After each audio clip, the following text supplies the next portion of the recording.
Salut à tous, bienvenue sur la page Facebook de Public Sénat pour votre émission 100% réseaux sociaux. Le débat est à vous.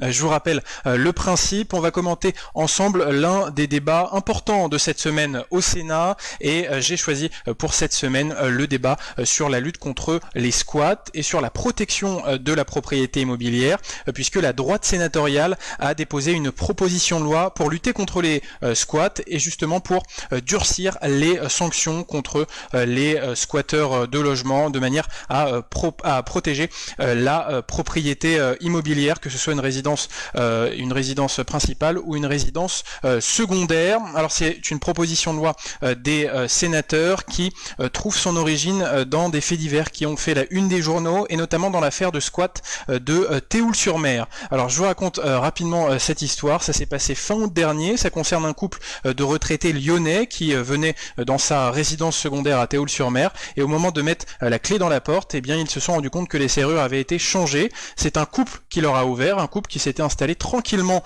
dans leur maison avec leurs enfants, leur expliquant qu'ils ne partiraient pas sans une décision judiciaire. Et au final, le couple de retraités lyonnais a mis 3 semaines avant de pouvoir récupérer leur maison et le propriétaire l'a même raconté, la première nuit, il a dormi dans sa voiture devant sa maison en regardant les squatteurs dîner tranquillement sur sa terrasse. Voilà, c'est une affaire qui a marqué l'opinion et d'ailleurs il va en être question dès le début de ce débat au Sénat. Alors je vous rappelle le principe de cette émission, c'est une émission interactive, donc n'hésitez pas à commenter, à poser des questions, à répondre aux arguments qui sont donnés par les sénateurs et puis je suis là pour répondre à toutes vos questions. S'il y a des points un petit peu techniques de la procédure parlementaire que vous ne saisissez pas, voilà, je suis là pour vous apporter cet éclairage sur le fonctionnement de ce débat.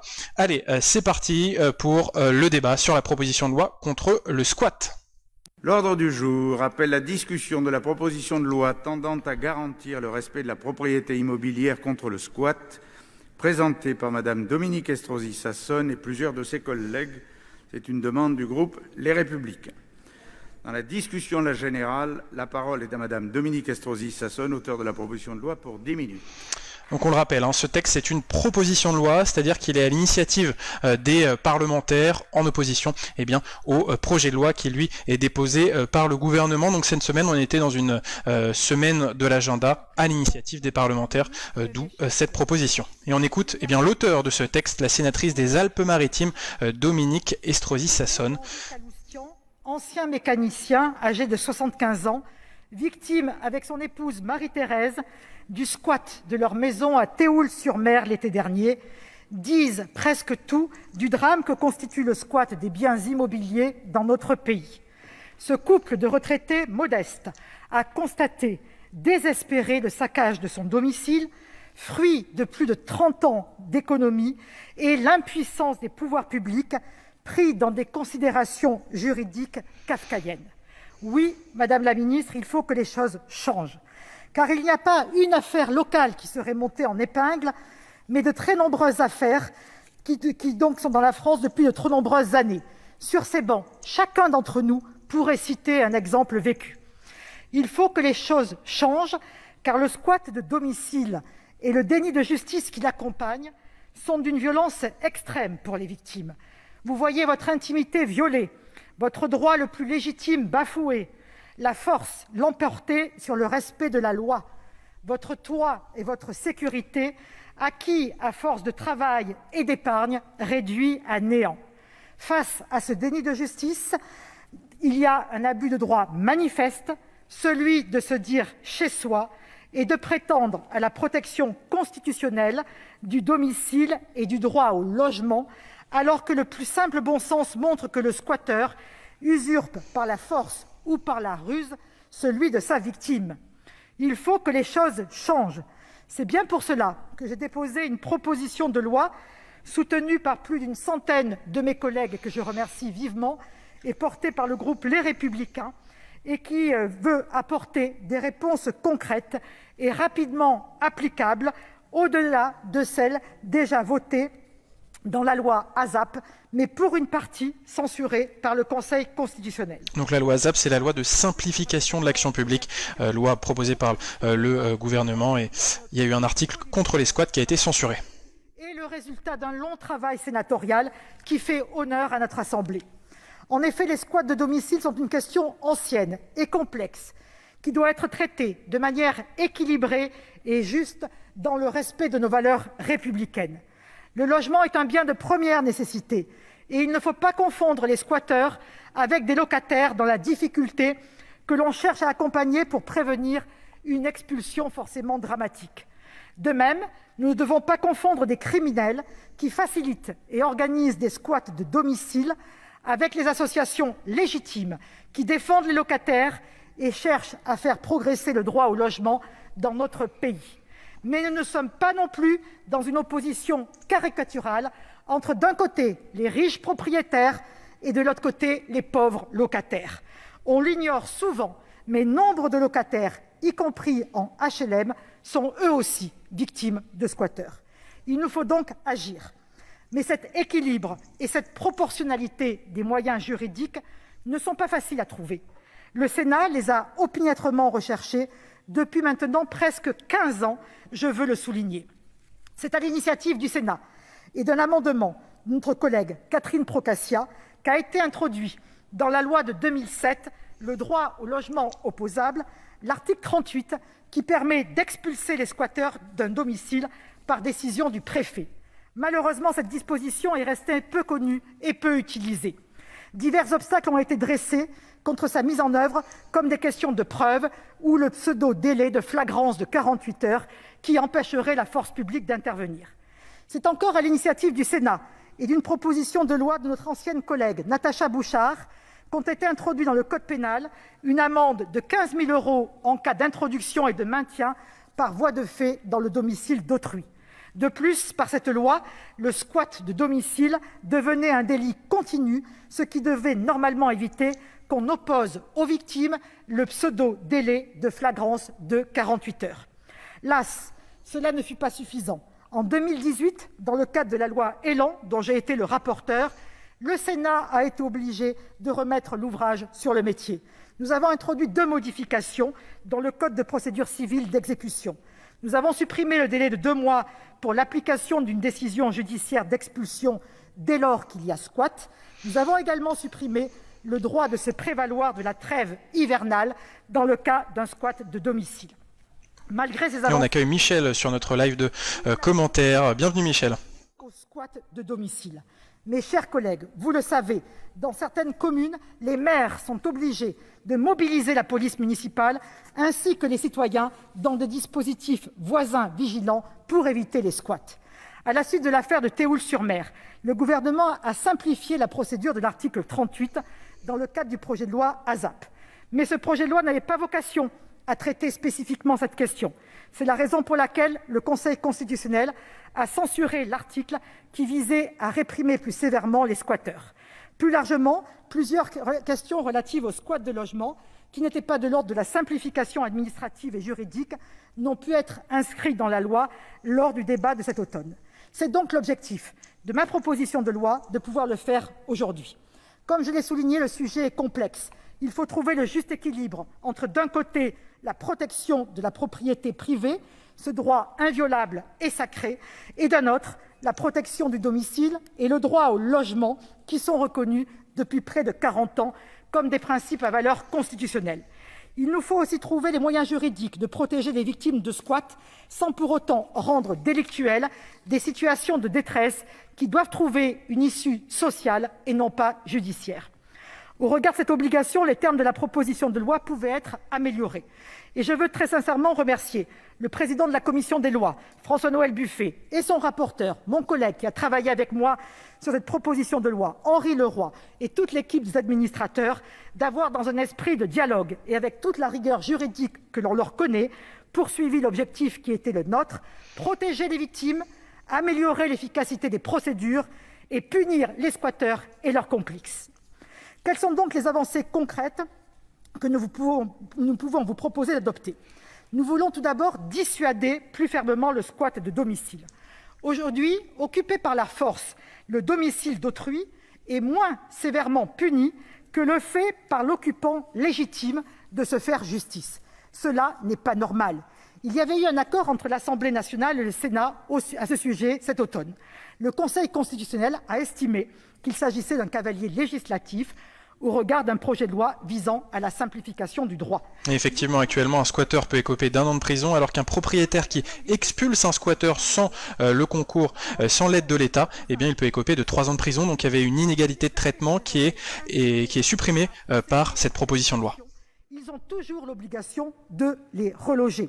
Or, rien ne serait plus injuste que de donner à notre corps défendant une prime aux squatteurs au détriment des familles en attente de logement, mais qui sont, elles, respectueuses de la loi et du bien d'autrui. Nous proposons donc que les juges puissent décider la suspension du droit au logement opposable à titre de peine complémentaire et de manière limitée dans le temps. Nous voulons également dissuader et réprimer ceux qui se rendent complices de squats et cherchent surtout à les faciliter. De véritables modes d'emploi sont disponibles sur Internet. Si vous ne l'avez pas encore fait, je vous invite à taper « Comment squatter un logement » sur le moteur de recherche de votre téléphone portable. Vous trouverez immédiatement les notices, les modes d'emploi, vous expliquer comment squatter un logement. On est glacé à l'idée que, rentrant chez soi d'un déplacement, on puisse trouver la serrure changée et de nouveaux occupants à sa place. Nous proposons donc d'introduire une peine contre la propagande et la publicité en faveur du squat. Nous voulons ensuite clarifier la loi. On s'est beaucoup focalisé sur le domicile. Je rappellerai que dans le cadre de la loi ÉLAN, le Sénat n'avait pu faire adopter un délit d'occupation d'un logement vacant. Les débats qui ont eu lieu à l'occasion de la loi ASAP ont montré qu'il ne fallait pas avoir une vision étroite du domicile, compris comme la seule résidence principale, en l'étendant à la résidence secondaire, et même permettre à des ayants droit, par exemple, d'agir pour le compte d'une personne âgée. Dans la continuité de la position du Sénat, et pour traiter toutes ces situations, nous vous proposons de faciliter l'expulsion en cas de squat dans les situations interstitielles entre deux locations ou avant un aménagement. Nous souhaitons ensuite éviter que lors des procédures d'expulsion, la notion de voie de fait donne lieu à des interprétations jurisprudentielles dénaturant les objectifs de la loi. Enfin, nous souhaitons accélérer encore la procédure de l'article 38 par les préfets en réduisant le délai d'intervention de 24 heures. Pourquoi ? Tout simplement parce que dans la plupart des cas, les squatteurs commettent des dégradations et que le seul moyen de limiter les dégâts est d'agir extrêmement rapidement. Voilà, Monsieur le Président, voilà, Madame la Ministre, mes chers collègues, les motifs et les principales dispositions de cette proposition de loi sur laquelle aura l'occasion de revenir le rapporteur Henri Leroy. Je terminerai en citant Portalis, grande figure provençale. Voilà, donc pour résumer, cette proposition de loi de la droite sénatoriale, signée par les sénateurs républicains, eh bien, elle prévoit de durcir les sanctions contre les squatteurs, avec une peine pouvant aller jusqu'à 3 ans de prison, 45 000 € d'amende. Elle prévoit également de supprimer le droit de demander un logement social pour un squatteur. Et cette suppression de ce droit au logement, elle pourrait courir pendant 3 ans. Et puis il y a la création d'un délit d'occupation frauduleuse d'immeubles, voilà, pour protéger toute propriété à usage d'habitation, et voilà, et finalement combler un flou juridique qui existait actuellement et qui fait que les affaires de squat se sont multipliées. On va maintenant écouter le rapporteur de la commission des lois du Sénat, là encore un sénateur des Alpes-Maritimes, le département où a eu lieu cette affaire de Théoul-sur-Mer, donc Henri Leroy, sénateur Les Républicains, et qui a écrit le rapport de la commission des lois sur ce texte. Particulièrement satisfait de rapporter devant vous la proposition de loi de notre collègue Dominique Estrosi Sassone, co-signée, comme elle l'a dit, par plus d'une centaine de sénateurs. Les affaires récentes de Théoul-sur-Mer ou du Petit Cambodge nous appellent en effet à mieux protéger la priorité, droit inviolable et sacré, selon la Déclaration des droits de l'homme et du citoyen de 1789, inscrite dans le préambule de notre Constitution contre les squatteurs. Effectivement, Henri Leroy cite l'affaire du Petit Cambodge.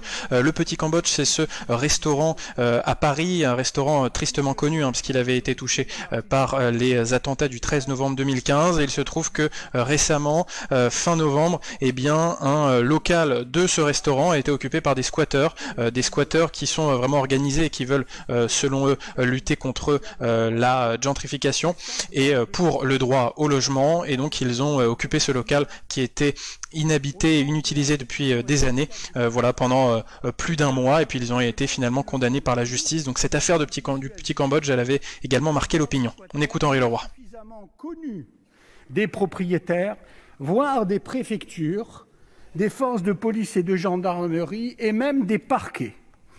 À ce propos, j'ai été surpris d'entendre lors de mes auditions que dans l'affaire de Théoul-sur-Mer, le procureur de la République se serait opposé à une intervention des gendarmes en invoquant le dépassement d'un délai de flagrance de 48 heures, non prévu par les textes, puisqu'il s'agit d'un délit continu. La sous-préfecture, quant à elle, paraissait peu au fait que la procédure d'évacuation forcée pouvait s'appliquer à une résidence secondaire. C'est finalement parce qu'elle a constaté des faits de violence conjugale au sein du couple de squatters que la gendarmerie est intervenue et que les propriétaires ont pu réintégrer leurs biens, propriété domicile. Ce dysfonctionnement est incompréhensible par nos concitoyens. Une loi existe, mais elle est mal connue, donc mal appliquée.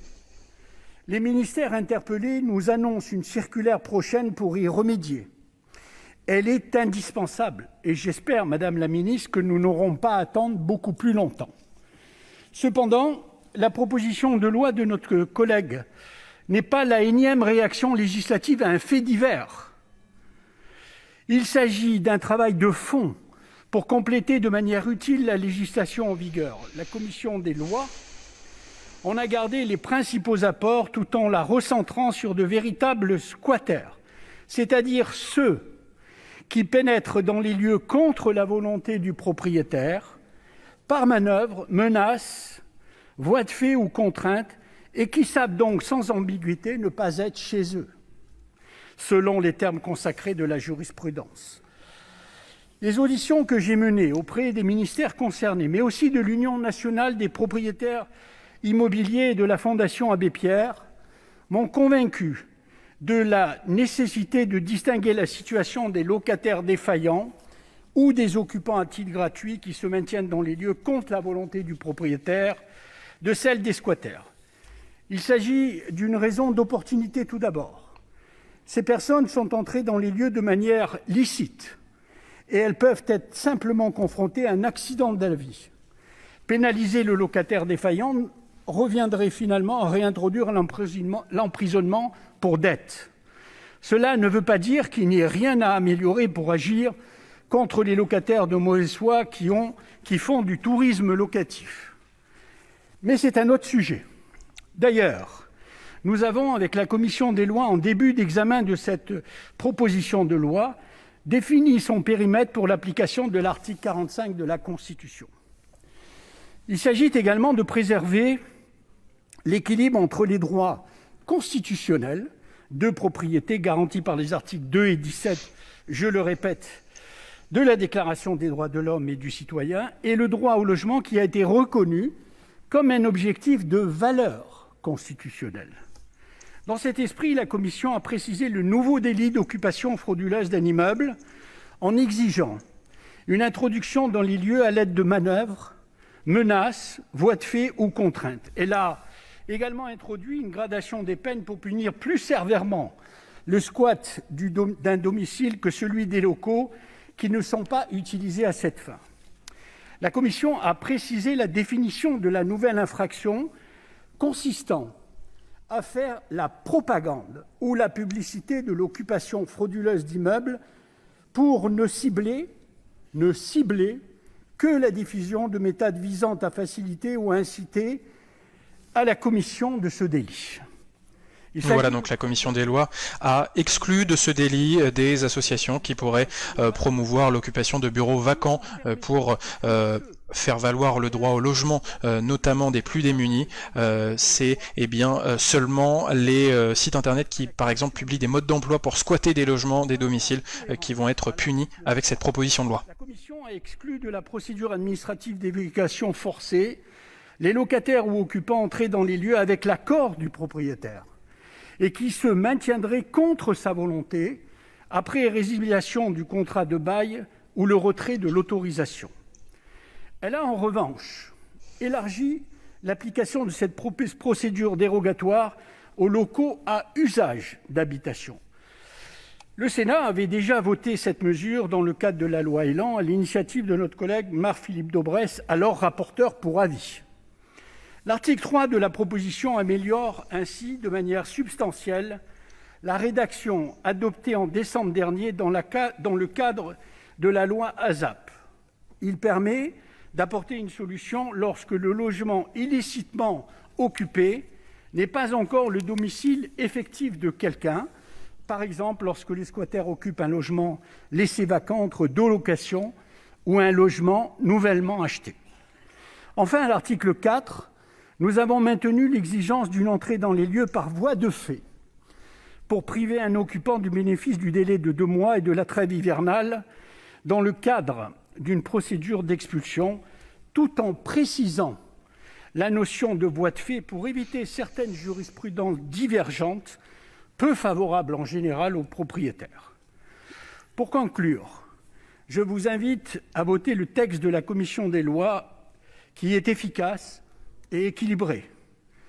Madame la ministre nous dira probablement qu'il est trop tôt pour revenir sur un sujet qui vient de faire l'objet de dispositions de la cadre de la loi ASAP du 7/12/2020, mais l'auteur de la proposition de loi a expliqué de façon remarquable pourquoi elle n'a pas pu aller au bout.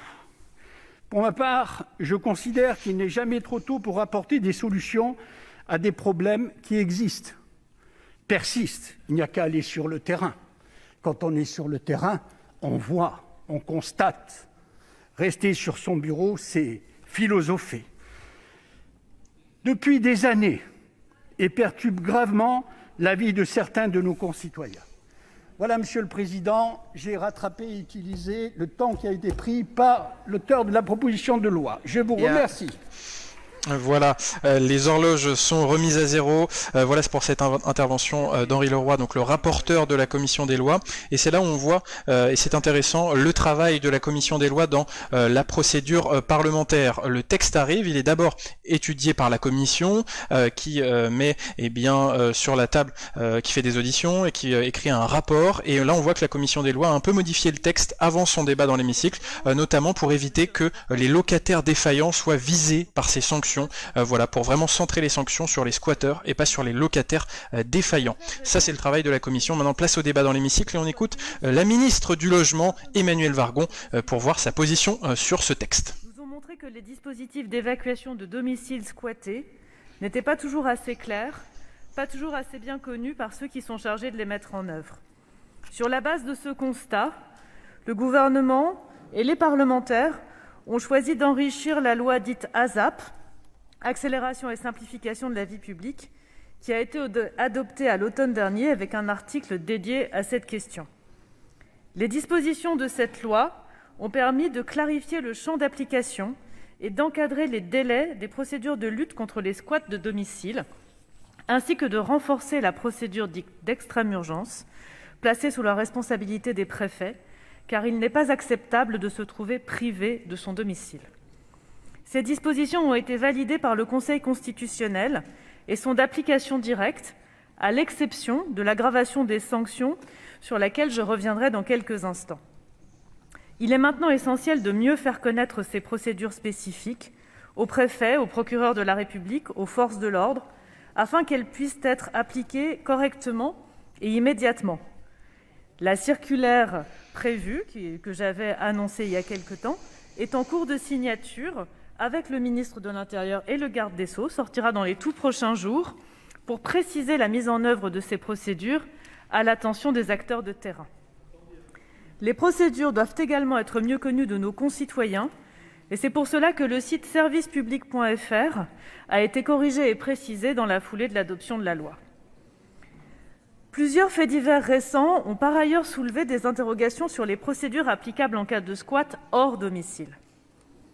Il y avait urgence à clarifier la situation pour les domiciles, et c'est ce que nous avons fait avec la loi ASAP. Toutefois, pour les situations qui ne relèvent pas des domiciles, il ne faut pas se laisser emporter par l'émotion au moment de fixer des règles qui s'appliqueront à en fait un nombre très important de situations. Dans ces cas, il me semble important qu'il revienne au juge d'apprécier les faits et de faire respecter la procédure judiciaire et le droit de chacune des parties. L'État de droit nous l'impose, pour respecter cet équilibre et ne pas élargir le champ des exceptions. Car derrière une occupation sans droit ni titre, Il peut y avoir une multitude de situations différentes. On trouve du côté des propriétaires des locaux, de collectivités ou d'entreprises laissés vides pendant parfois très longtemps, mais aussi des particuliers dont le loyer constitue une source substantielle de revenus, voire un moyen de rembourser leur emprunt ou de payer leur propre loyer. Du côté des occupants, on trouve des personnes de mauvaise foi qui pensent avoir le droit pour eux ou les procédures pour eux, mais on trouve aussi des personnes de bonne foi, parfois à la merci de marchands de sommeil, ou des locataires qui, après avoir payé scrupuleusement leur loyer pendant quelques années, connaissent d'importantes difficultés financières potentiellement aggravées dans le contexte actuel. Toutes ces situations montrent que, au-delà de la question du squat, l'étendue des enjeux de la politique du logement, et nous avons fait un effort sans précédent lors de cette crise pour créer des places d'hébergement. Nous avons d'ailleurs atteint la semaine dernière 200 000 places d'hébergement ouvertes. Je poursuis la politique du logement d'abord, et avec un parlementaire en mission, le député Nicolas Desmoulins, nous allons travailler sur la prévention des expulsions locatives afin d'éviter le plus possible de situations dramatiques. Et justement, sur cette politique du logement pour lutter contre le mal-logement, est-ce que vous êtes favorable, par exemple, à l'occupation des bureaux ou locaux qui sont vides pour créer plus de logements pour ceux qui en ont besoin? Voilà, dites-nous si vous êtes favorable au squat des bureaux vides. À la proposition de loi telle qu'elle est présentée aujourd'hui. En ce qui concerne l'article 1er, dans la mesure où il reprend une disposition qui avait été proposée par le gouvernement et adoptée dans le projet de loi ASAP, renforçant les sanctions pénales en cas de violation de domicile et censurée par le Conseil constitutionnel pour cause de cavalier, le gouvernement y est favorable. En revanche, le gouvernement est défavorable aux articles 2, 3 et 4 et par conséquent à l'ensemble de la proposition de loi. L'article 2 de votre proposition de loi vise en effet à créer 4 nouveaux articles dans le Code pénal afin de punir l'occupation illicite d'un immeuble. L'objectif de cet article est de viser des cas d'occupation de locaux qui ne sont pas des habitations, comme le cas médiatisé du local du Petit Cambodge à Paris. Malgré les modifications apportées par le rapporteur en commission qui ont été présentées, il apparaît que la création de cette nouvelle infraction rompt l'équilibre entre le droit de propriété et le droit à un logement décent. On accueille Issa sur notre fil de commentaires. Issa qui répond franchement un non, ce n'est pas normal d'occuper des locaux ou des bureaux vides. Les domiciles sont déjà couverts par l'infraction de violation de domicile et la jurisprudence pénale retient une acception large de tout lieu dans lequel il y a atteint à la vie privée. En l'occurrence, si on prend cette affaire du local du Petit Cambodge, le local de ce restaurant n'était pas occupé depuis 5 ans. Donc voilà, est-ce qu'il ne faut pas trouver des incitations pour occuper ces locaux vides ou alors peut-être pour permettre leur occupation par des gens qui en ont besoin, largement, y compris en ayant indiqué pouvoir payer son loyer régulièrement. Par ailleurs, l'article 2 prévoit que la juridiction pourra décider d'instaurer une interdiction pour la personne en infraction de se prévaloir du droit au logement opposable pour une durée de 3 ans. Cette disposition soulève une interrogation constitutionnelle forte et constitue une ligne rouge pour le gouvernement parce qu'on ne répond pas à de la détresse sociale par de nouvelles infractions et sanctions. Enfin, l'article 3... On entend la bronca des sénateurs de droite qui sont un peu mécontents des propos de la ministre. Donc on le rappelle, la droite sénatoriale avec ce texte veut supprimer le droit de solliciter un logement social pour une personne qui serait condamnée pour squat et elle n'aura pas le droit pendant 3 ans de demander un logement social, de faire valoir son droit au logement. En particulier au regard de l'atteinte au droit de la défense et réduire le délai du préfet de 48 heures à 24 heures n'est pas réaliste. C'est un délai très court. Il est nécessaire de prévoir un délai d'instruction raisonnable. Enfin, l'article 4 vise à écarter le délai de 2 mois après le commandement de quitter les lieux et le respect de la trêve hivernale de la procédure d'expulsion pour certaines situations. Ces possibilités existent déjà lorsque la personne est rentrée dans les lieux par voie de fait et sont mises en œuvre dans les jugements. L'étendre à d'autres situations, comme l'entrée à l'aide de manœuvre, soulève là encore une question constitutionnelle et pose la question de la trêve hivernale, au respect de laquelle le gouvernement est extrêmement attaché. Pour conclure, le gouvernement souhaite s'en tenir à l'équilibre trouvé dans la loi ASAP sur le renforcement des dispositions permettant de lutter contre les squats de domicile. Il ne me paraît pas opportun de modifier cet équilibre, alors même que la loi vient d'entrer en vigueur et que nous n'avons pas le recul pour évaluer son application. Je vous remercie. Voilà, donc le gouvernement n'est pas vraiment favorable à cette proposition de loi. D'abord parce que le gouvernement avait un texte, la loi de simplification de l'action publique, qui avait déjà un article de lutte contre le squat. Alors cet article, il a été retoqué par le Conseil constitutionnel, mais il va être remis sur la table par le gouvernement, et le gouvernement qui est également contre la suppression pendant 3 ans du droit au logement pour les personnes condamnées pour squat. C'est également le cas des socialistes qui sont opposés à cette mesure trop punitive pour les squatteurs, et on va écouter le sénateur socialiste Hussein Bourgui. Particulièrement intéressante sur le plan humain, sur le plan juridique et sur le plan philosophique. Comme je l'ai indiqué en commission des lois, cette proposition de loi a une vertu, celle de protéger les résidences secondaires et les logements inoccupés de la même manière que les résidences principales. Cette proposition de loi a également une faiblesse substantielle. Elle pèche par une orientation uniquement répressive dont l'efficacité reste à prouver. À l'entame de ce débat, je nous invite chacun et chacune à nous projeter, à nous identifier aux différents protagonistes dont il va être question dans nos échanges. Mettons-nous d'abord dans la peau du propriétaire dont le bien a été squatté. Mesurons son désarroi et sa colère, de ce couple, de cette famille.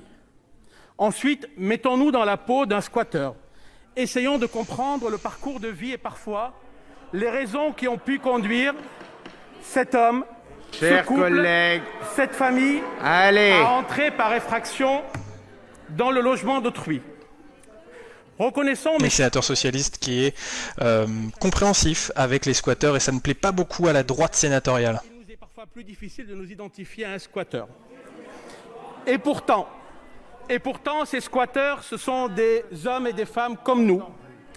Et derrière ce vocable globalisant de squatteurs, il y a des réalités différentes que je vais essayer de vous exposer si vous voulez bien m'écouter. Il y a tout d'abord une minorité de squatteurs qui sont des personnes qui ont fait le choix de s'inscrire dans la marginalité, en optant parfois pour un mode de vie communautaire. Il y a ensuite une autre minorité de squatteurs qui sont des hommes et des femmes qui ont été orientés vers un squat par un réseau mafieux ou par des marchands de sommeil. C'est la réalité, nous ne la nions pas, nous ne la minorons pas. À côté de ces situations, il y a aussi l'écrasante majorité des squatteurs qui sont des personnes pauvres et miséreuses. Ce sont des gens qui sont à la rue au sens propre comme figuré. Ils sont à la rue en raison des aléas et des accidents de la vie. Ces gens, ces femmes, ces hommes, je les ai côtoyés. Parfois dans ma permanence d'élu local, parfois devant les prétoires des tribunaux. J'ai appris à surmonter, mes chers collègues, mes appréhensions et mes préjugés, pour ne pas être tenté de les juger avant même de les avoir connus ou avant même de les avoir écoutés et entendus. Dans les propos que je vais tenir aujourd'hui, j'aurai à cœur de faire preuve de mesure et de tempérance, pour ne heurter et ne blesser personne. Le débat juridique qui nous occupe voit s'affronter 2 droits fondamentaux, chacun possédant une valeur constitutionnelle. En premier lieu, le droit inviolable et sacré à jouir de sa propriété privée de son bien. C'est un droit qui est consacré par l'article 17 de la Déclaration des droits de l'homme et du citoyen. En second lieu, le droit fondamental de chacun à bénéficier d'un toit et d'un logement décent, découlant des articles 10 et 11 de la Déclaration des droits de l'homme et du citoyen. La confrontation judiciaire entre ces 2 normes n'a pour l'heure pas produit une jurisprudence constante, permettant de définir une gradation entre ces 2 principes à valeur constitutionnelle. À titre d'exemple, le tribunal de grande instance de Saintes a semblé donner une dimension supérieure au droit au logement, estimant dans un arrêt du 28 mars 1995 qu'il appartenait au juge de déterminer l'état de nécessité permettant le maintien d'une personne dans un bien qui n'est pas le sien. A contrario, plus récemment, en 2019, la Cour de cassation a estimé que l'expulsion de squatteurs était une mesure appropriée et proportionnée eu égard à l'atteinte faite au droit à la propriété par les occupants illégitimes. Ainsi, en l'absence d'une jurisprudence ferme et constante, le droit varie au gré des faits divers qui défraient la chronique médiatique. Cet été, à Théoul-sur-Mer, mais aussi à Rochefort-du-Gard, la présente proposition de loi est la parfaite illustration. Elle est le prolongement du fait divers qui a été très médiatisé. Et en guise de défense, les prévenus avaient justifié ce maintien illégitime dans leurs biens qui ne leur appartenaient pas par l'incapacité des services publics et des bailleurs sociaux à leur trouver un logement dans une des communes des Alpes-Maritimes. 2 éléments peuvent être tirés de cette affaire. Tout d'abord, que notre système judiciaire est parfaitement à même de traiter ce type de litige dans la mesure où les prévenus ont été condamnés à 8 mois de prison avec sursis, ainsi qu'au versement de 15 000 € de dommages et intérêts aux propriétaires de la maison squattée. Si des procédures existent, quel est donc l'objet réel de la proposition de loi? Alors on le rappelle quand même, dans l'affaire de Théoul-sur-Mer, le propriétaire a mis 3 semaines à récupérer sa maison. On manquait de diligence et de célérité, car il méconnaissait les leviers dont il disposait pour évincer les squatteurs. Cela ne justifie pas, de mon point de vue, une aggravation des peines encourues. À tout le moins, une circulaire ministérielle au préfet et au parquet aurait suffi. Ensuite, nous pouvons légitimement nous demander si ce fait divers se serait produit, un plus grand nombre de logements sociaux existaient dans les communes assujetties à la SRU. Car c'est bien là le cœur du sujet. La population française se paupérise. La France compte désormais 10 millions de pauvres.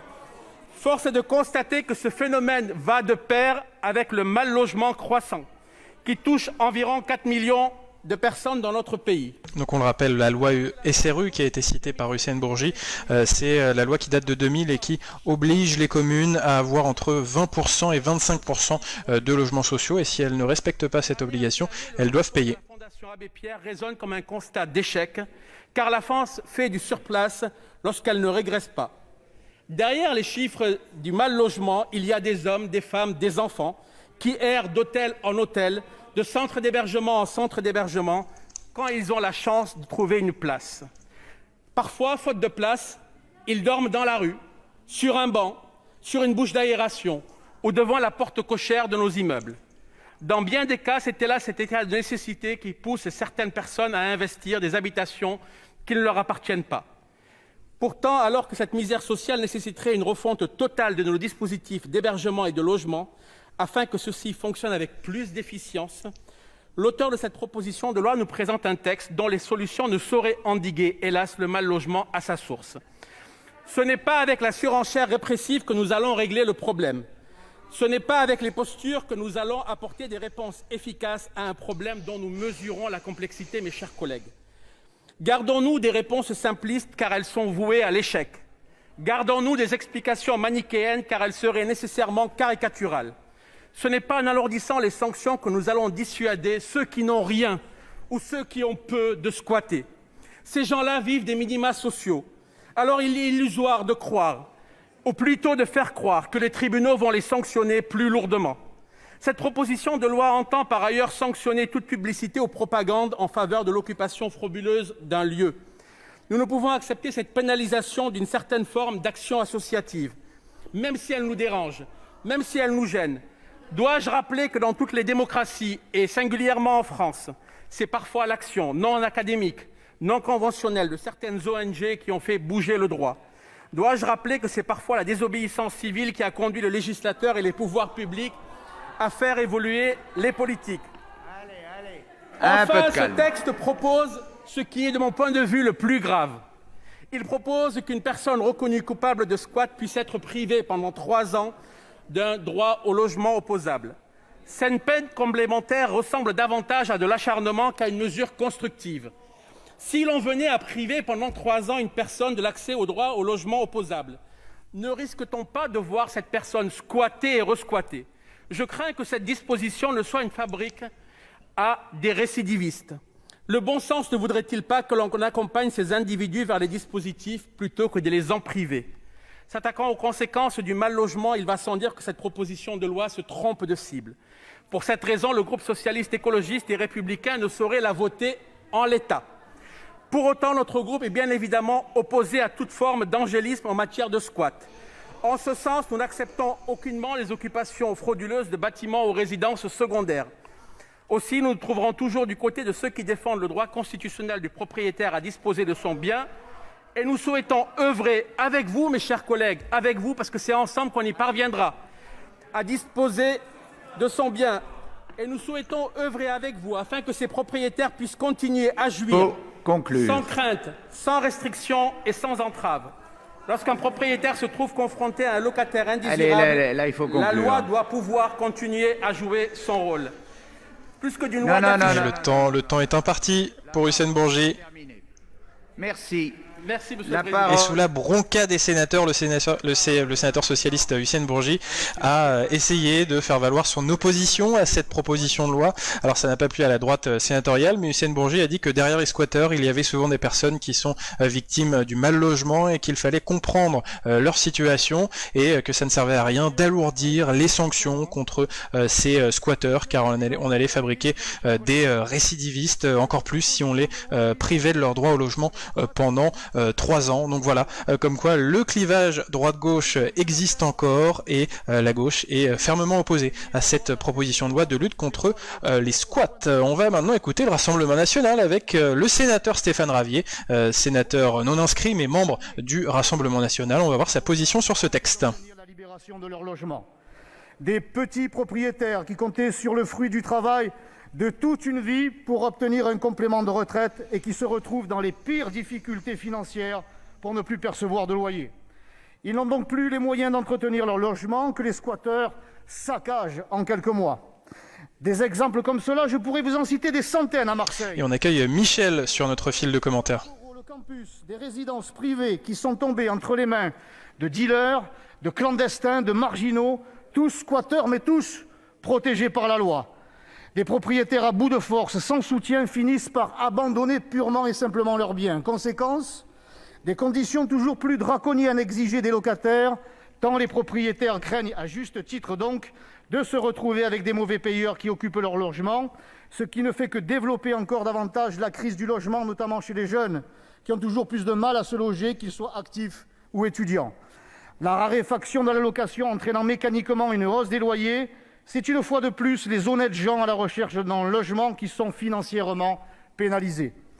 Malheureusement, la commission a décidé de supprimer toute une partie de la proposition de loi pour se concentrer sur les squatteurs qui rentrent de force sur des propriétés. Vous avez même voulu préserver la trêve hivernale pour les squatteurs qui ne seraient pas entrés de force dans un logement. La France, ce merveilleux pays où on protège les hors-la-loi. À Marseille, nous sommes confrontés de façon récurrente à ce phénomène. Souvent issus de la communauté rome.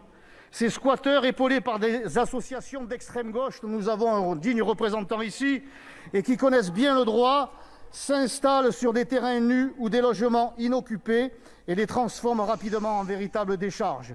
Et c'est tout un quartier qui en subit une insécurité matérielle, physique et sanitaire. Combien de fois ai-je dû intervenir personnellement de jour comme de nuit pour empêcher le pire ? Ce texte va renforcer les sanctions et faciliter les procédures, c'est évidemment positif. Mais il fait l'impasse sur la réalité du terrain. Le manque de moyens policiers pour intervenir rapidement, le délai de carence n'étant que de 48 heures. Au-delà, pour le propriétaire, c'est le parcours du combattant qui peut durer des années. Ce texte a beau renforcer la loi, tant qu'il n'y aura pas assez de policiers pour la faire respecter, elle restera lettre morte. Protéger les propriétaires, c'est protéger les logements, la location et donc les locataires. Pour préserver le droit au logement, nous devons garantir d'abord le droit à la protection de la propriété immobilière. Merci. La parole est maintenant à M. Alain Marc pour le groupe indépendant pour 5 minutes. Alors le groupe Les Indépendants du Sénat, c'est le groupe des sénateurs de droite, mais qui sont plutôt constructifs avec le gouvernement et favorables à une majorité de leurs réformes. Donc voilà, on va écouter l'un de leurs représentants, Alain Marc. Président de la Commission des lois, Monsieur le rapporteur, mes chers collègues, régulièrement, des affaires de squat défraient la chronique. Elles sont toutes plus invraisemblables les unes que les autres. Chaque fois, elles nous laissent sans voix. Un brin d'empathie suffit pourtant à comprendre le sentiment d'injustice qui sidère tous ces propriétaires, soudainement privés de la jouissance de leurs biens. Malheureusement, ces affaires ne sont que la partie émergée de l'iceberg.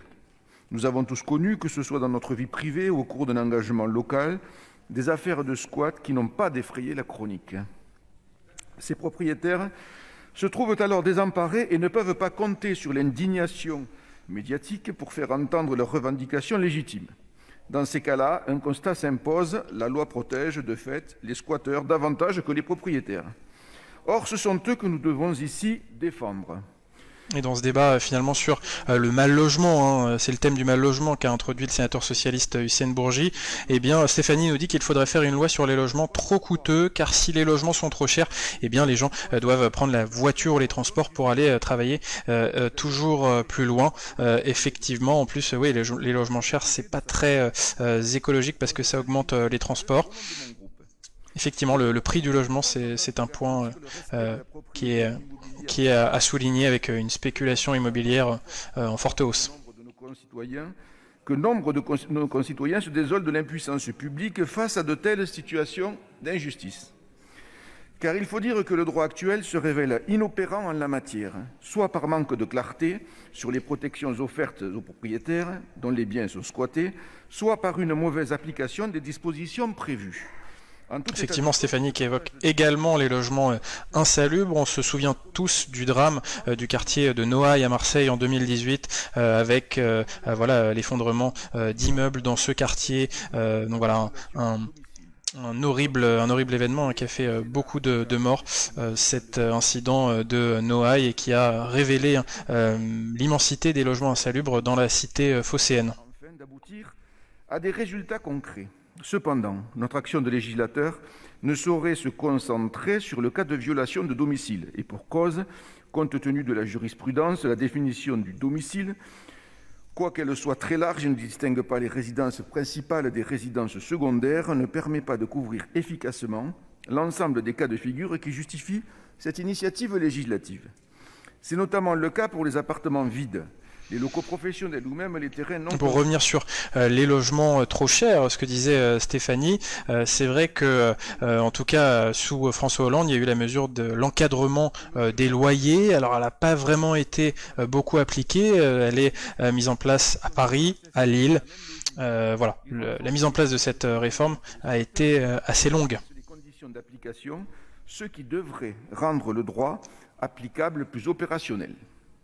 Idem concernant la répréhension de toute communication visant à inciter le squattage. Nous avons tous à l'esprit certains collectifs et certaines associations qui ont fait de ces actions leur marque de fabrique, voire leur raison d'être. Je ne leur fais pas de procès d'intention, car je sais qu'il s'agit souvent de militants animés par de bons sentiments, mais nous devons constater qu'ils alimentent le phénomène des squats que nous dénonçons et qu'ils réduisent au silence de nombreux propriétaires dont les biens sont spoliés. Nous devons être fiers de défendre le droit de propriété qui se trouve au fondement de notre démocratie.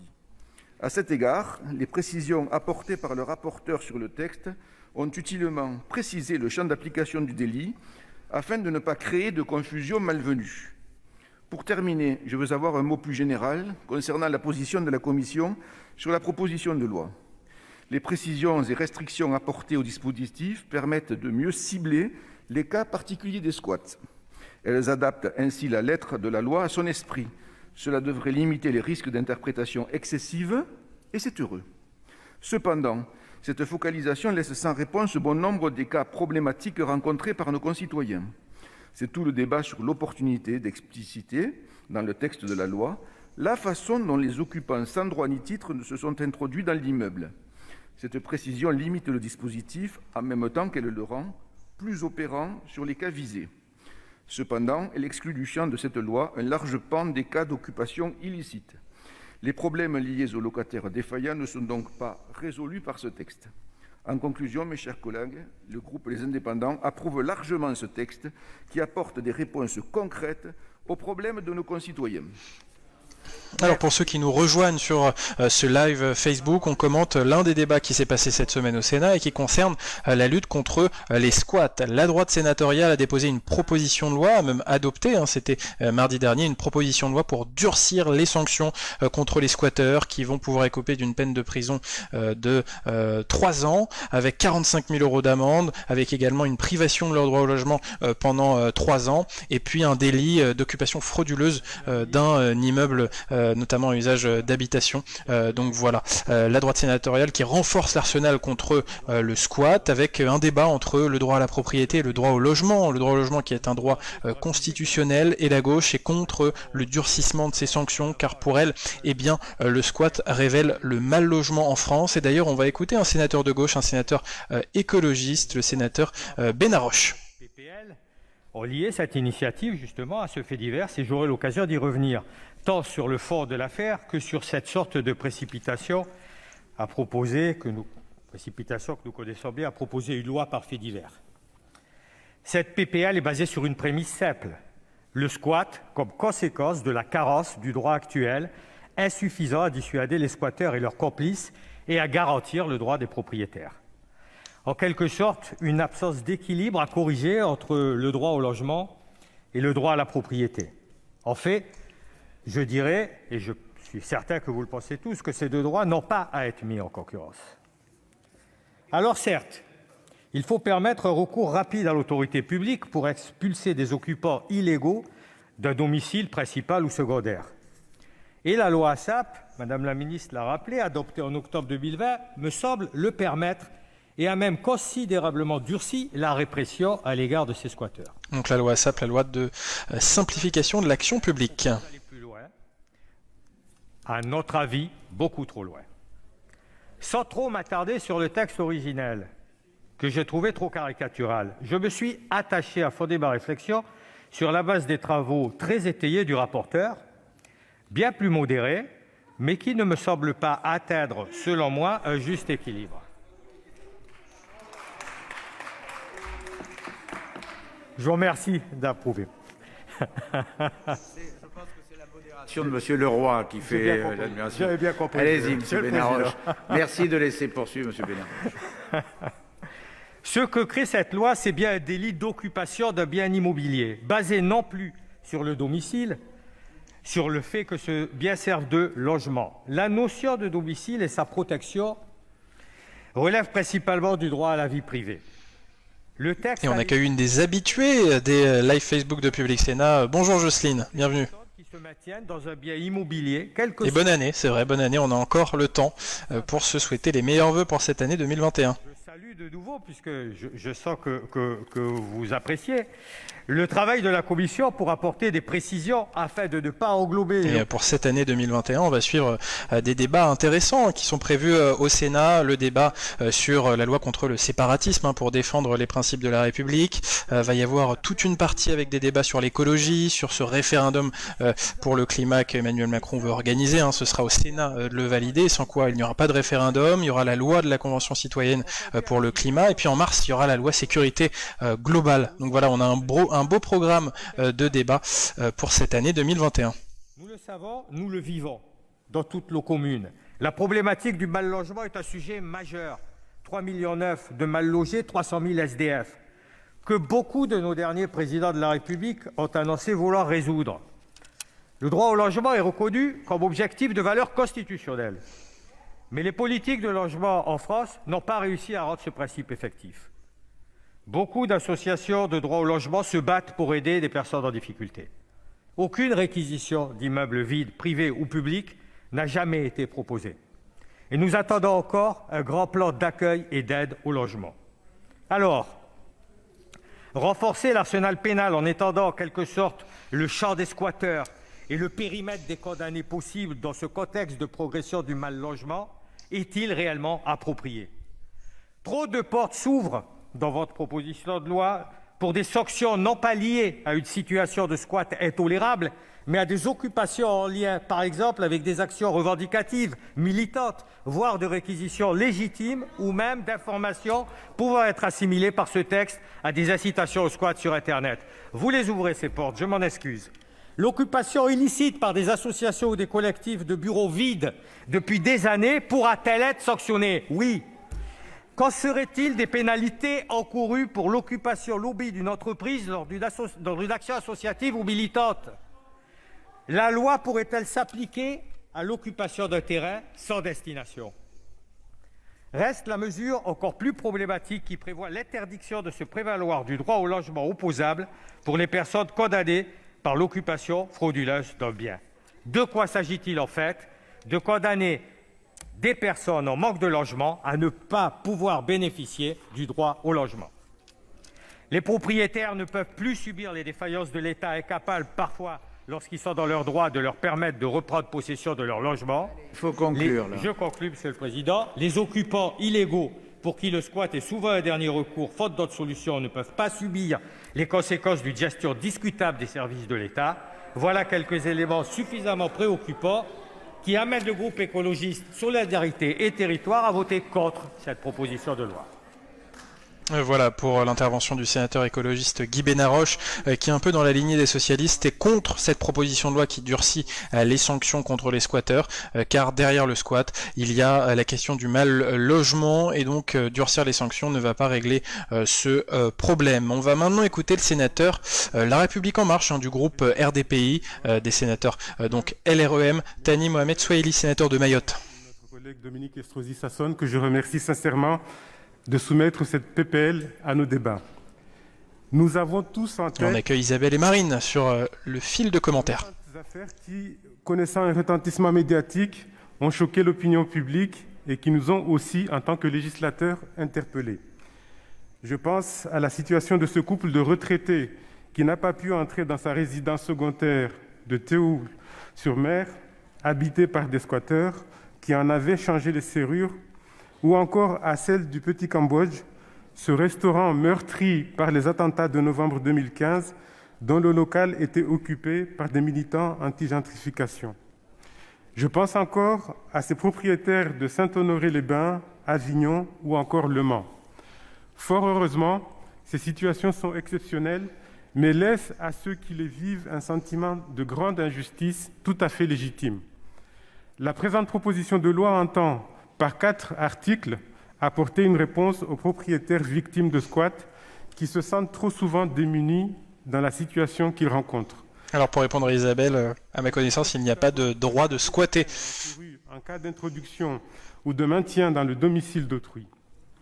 Le groupe RDPI soutient cette mesure qui avait été adoptée lors de l'examen du projet de loi Accélération et simplification de l'action publique. Cette disposition, votée avec le soutien du gouvernement, a néanmoins été censurée comme cavalier législatif le 3 décembre dernier par le Conseil constitutionnel. Son intégration dans la loi, dans la continuité de l'accord dont elle avait fait l'objet en CMP, nous paraît justifiée. En revanche, et malgré le travail du rapporteur pour essayer de garantir dans le texte issu de l'examen en commission une conciliation plus équilibrée entre le respect de la propriété immobilière et le droit au logement, nous ne sommes pas convaincus par le reste des solutions proposées. Je pense notamment au nouveau délit introduit par l'article 2 et qui pourrait être assorti d'une peine complémentaire par laquelle l'auteur de l'infraction ne pourrait se prévaloir pendant 3 ans du droit au logement opposable. Cela alors même que le droit au logement décent constitue un objectif de valeur constitutionnelle. Et alors même qu'il peut apparaître assez paradoxal, pour lutter efficacement contre le squat, de ne pas essayer d'empêcher les conditions de nature à reproduire les faits pour lesquels les intéressés ont été condamnés. Je pense également à la division par 2 du délai dont le préfet dispose dans la procédure administrative d'évacuation forcée pour examiner les demandes de mise en demeure. N'hésitez pas à poser toutes vos questions, à commenter, à donner vos arguments, à critiquer.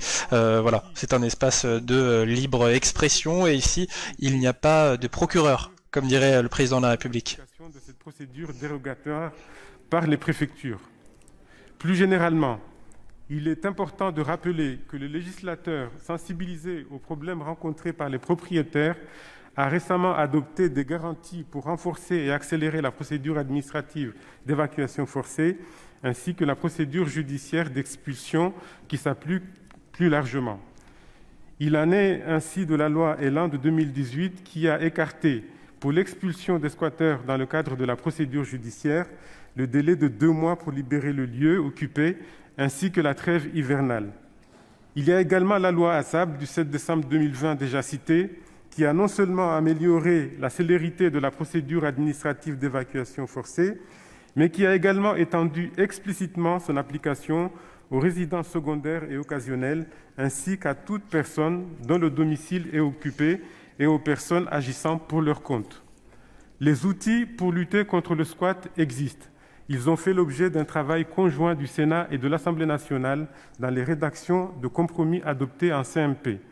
Toutefois, et vous le reconnaissez vous-même, monsieur le rapporteur, dans votre rapport, ils sont méconnus et mal appliqués.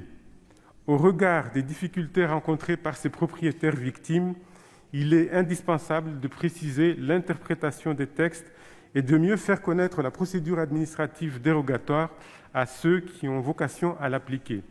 C'est à cette fin que vos services préparent, Madame la Ministre, une circulaire.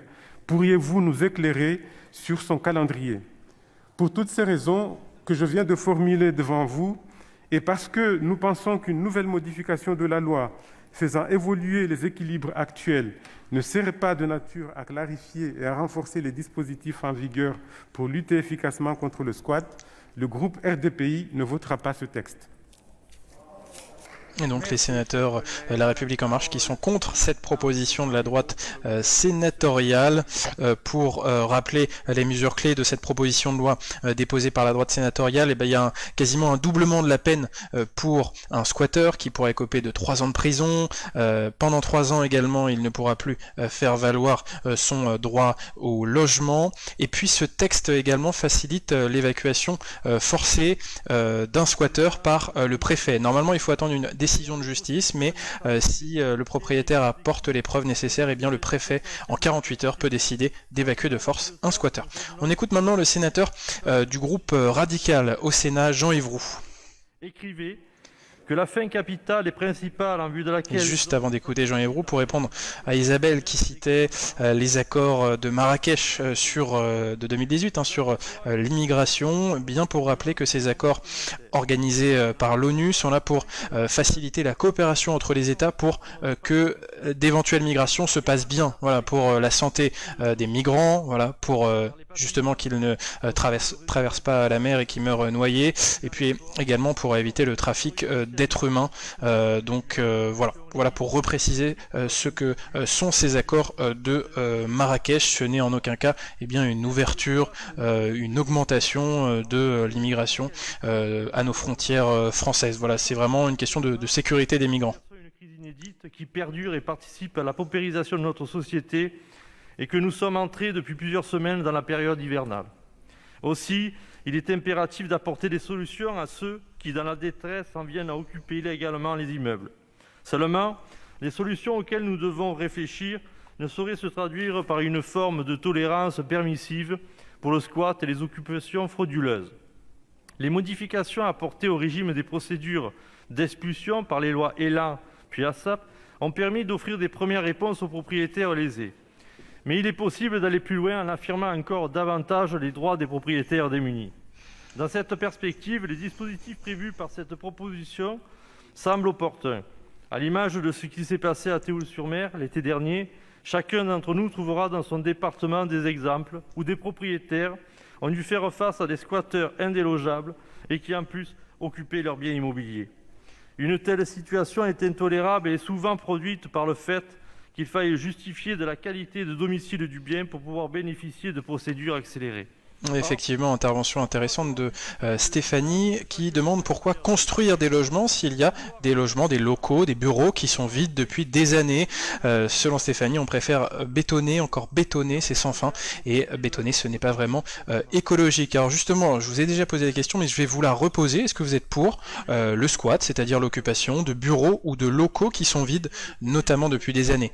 Pas de domicile à usage d'habitation, mais là on parle bien de bureaux et de locaux. Voilà, est-ce que l'occupation de ces bureaux, vous y êtes favorable? L'occupation frauduleuse lorsqu'elle-ci a lieu dans un domicile.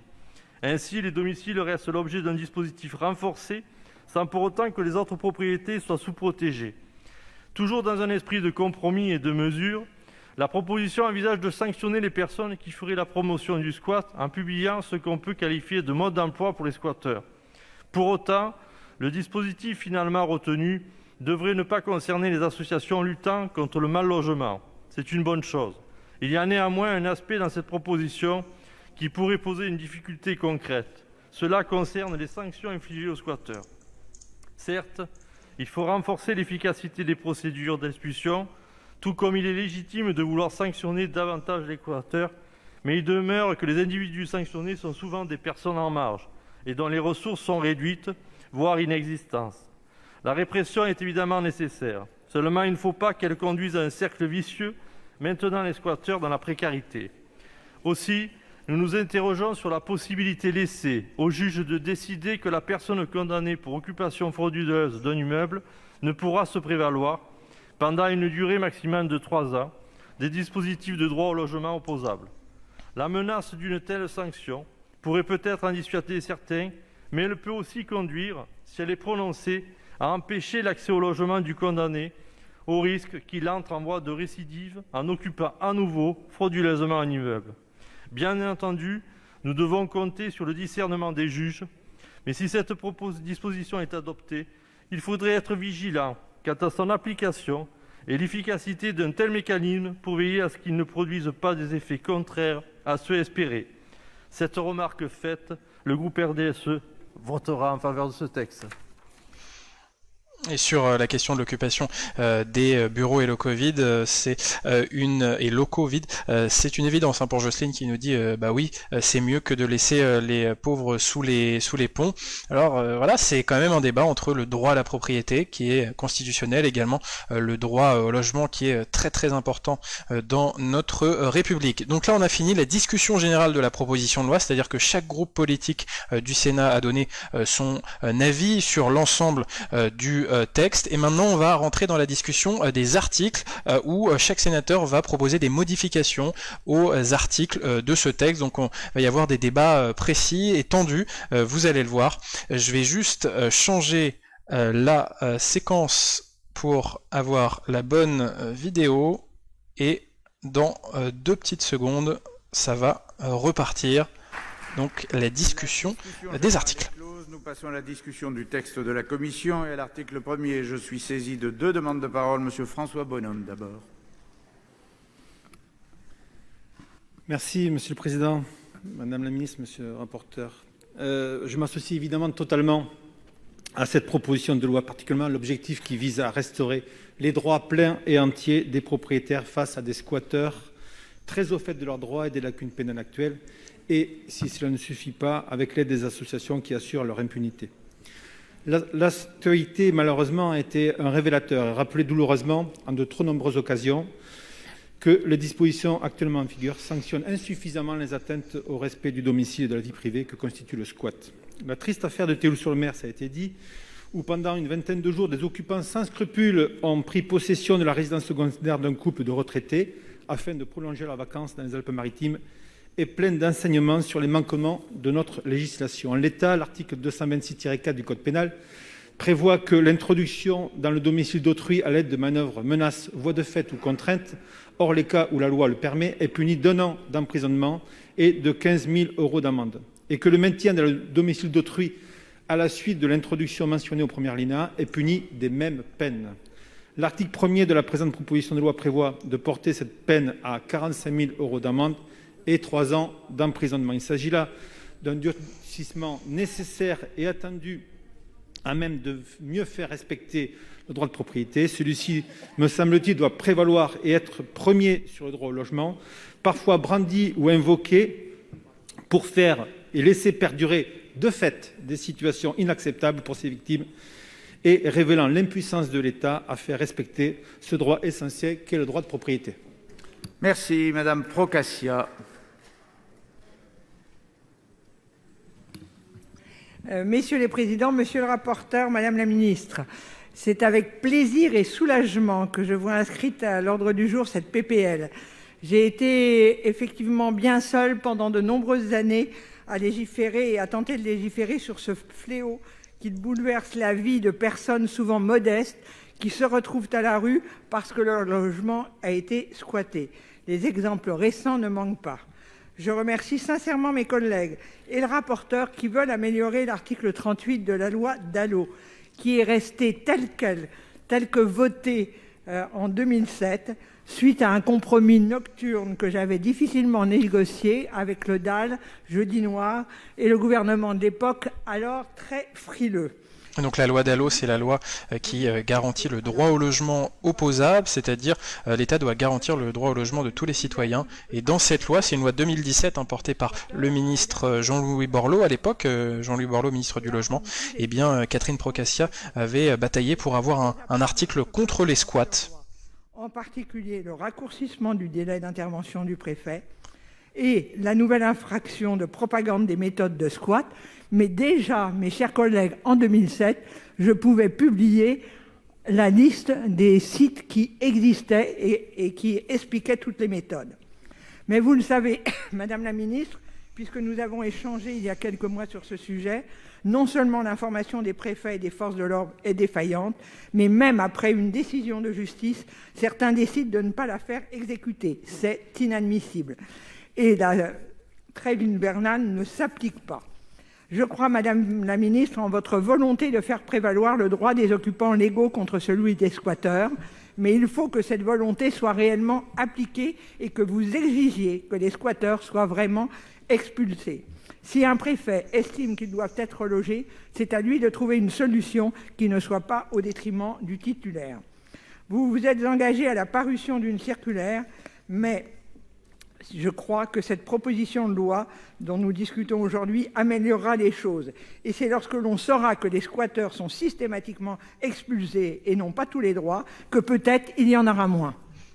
Et donc Catherine Procaccia, la sénatrice Les Républicains du Val-de-Marne, qui défend la mesure d'évacuation forcée d'un squatteur par le préfet. Et oui, depuis 2007 et cette fameuse loi Dallot de Jean-Louis Borloo, eh bien un préfet peut expulser de force le squatteur d'un logement. Alors il y a plusieurs critères à respecter, hein. Le propriétaire doit aussi apporter des preuves que c'est bien son logement. Et du coup, cette proposition de loi, elle facilite cette évacuation forcée par le préfet, car par exemple dans le cas de l'affaire du squat de Théoul-sur-Mer, le préfet n'a pas souhaité réaliser cette évacuation forcée.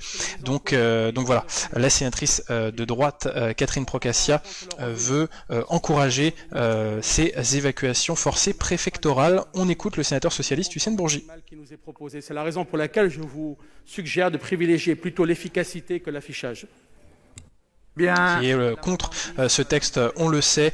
Pour revenir sur l'occupation des bureaux et des locaux vides, je vous avais demandé est-ce que vous êtes favorable justement à leur occupation, à leur squat, pour lutter contre le mal logement. Yugurta nous dit sur notre fil de commentaires que ça pourrait permettre, que cette loi permet de protéger les petits particuliers, hein, donc logement principal, logement secondaire, mais que durcir les sanctions contre les squatteurs, justement, ça pourrait augmenter le nombre de bureaux vides et de locaux vides, et donc c'est pas forcément une bonne nouvelle pour le logement.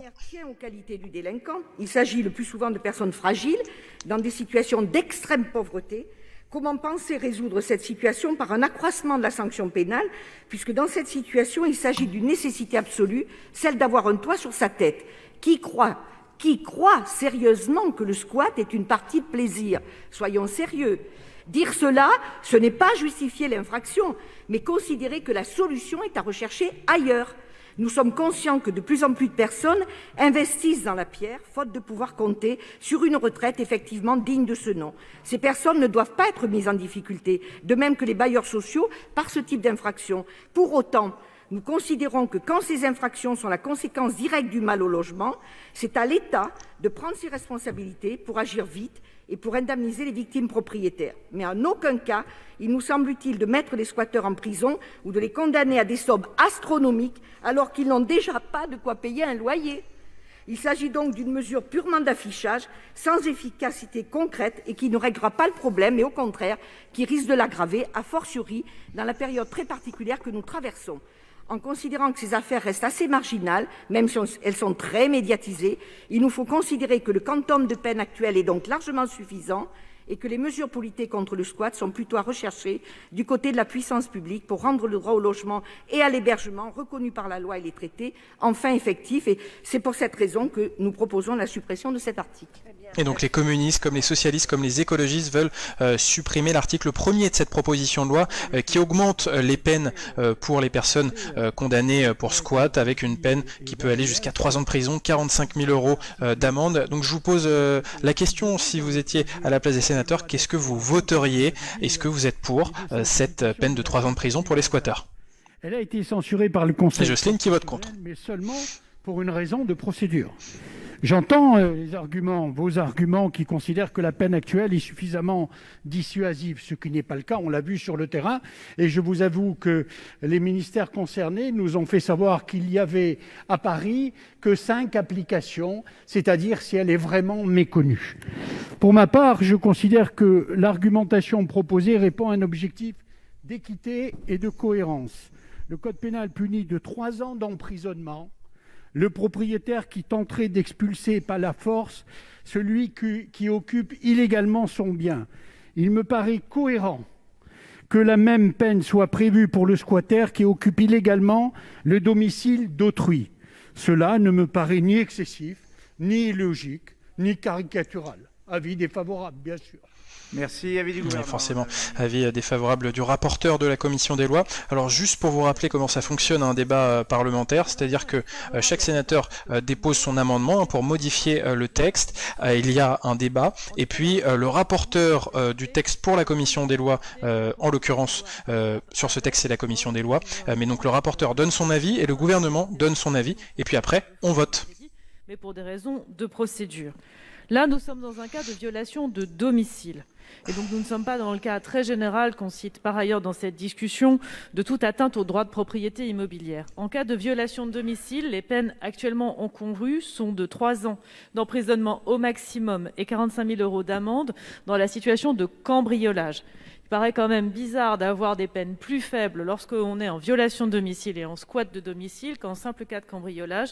Il me semble donc normal d'aligner les peines et c'est la raison pour laquelle je suis favorable à l'article 1er et défavorable à ces 2 amendements. Très bien. Je vais donc mettre aux voix... Pardon. Monsieur Bonhomme, oui. Alors que Michel est pour l'augmentation des peines pour les squatteurs. On va voir quel va être le vote des sénateurs, alors qu'il y a d'abord une prise de parole du sénateur Les Républicains, François Bonhomme. Et que ça serait minorer les difficultés. Effectivement, Hugo Horta qui est contre et qui dit de toute façon le juge ne va jamais jusqu'à 3 ans. C'est un peu l'argument notamment des sénateurs socialistes, car 45 000 € d'amende, souvent ces squatteurs ont des problèmes financiers, donc le juge ne va jamais décider de mettre une amende de 45 000 €. De recherche de logement auprès des bailleurs, heureusement, ne finissent pas en bailleurs. Et c'est précisément ce à quoi s'attaque cet article, donc ça m'apparaît un argument particulièrement spécieux. Bien, bon, ceci étant, je mets quand même aux voix ces 2 amendements identiques, donc le 2 et le 10, amendement de suppression, avec 2 avis défavorables, commission et gouvernement. Qui est pour?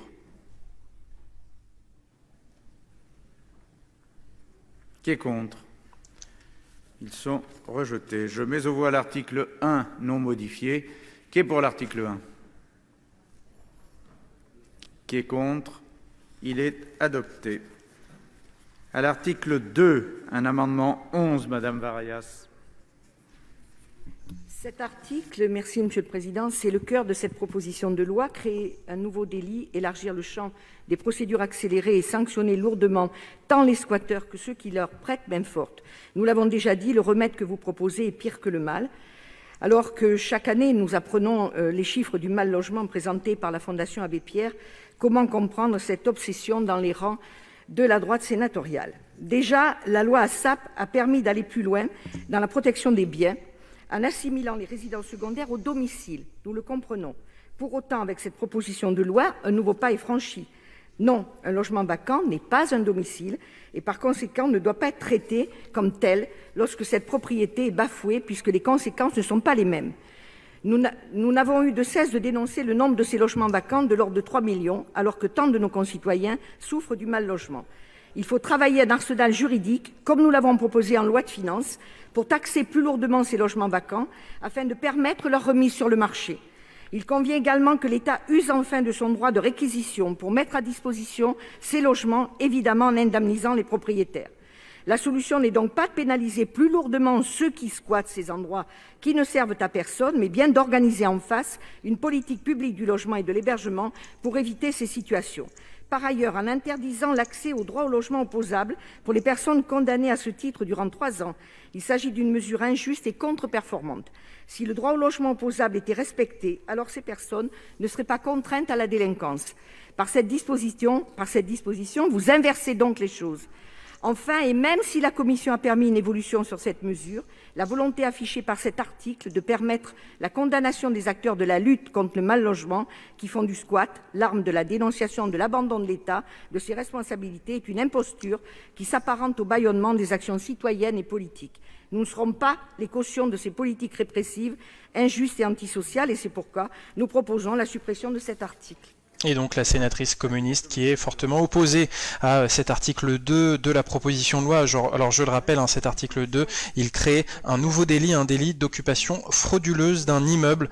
Donc ça permet de protéger toute propriété immobilière du squat. Et dans ce délit, il y a la sanction, notamment des sites internet qui font la promotion du squat avec par exemple des modes d'emploi pour comment squatter un logement. Donc là, il y a des sanctions qui sont prévues pour cette incitation. Et puis il y a la suppression du droit au logement pendant 3 ans pour une personne condamnée pour squat, et donc cette personne-là ne pourra plus par exemple demander de logement social pendant 3 ans. La gauche dit que ça ne va pas résoudre le problème. On écoute l'avis du rapporteur sur cet amendement de suppression de cet article 2.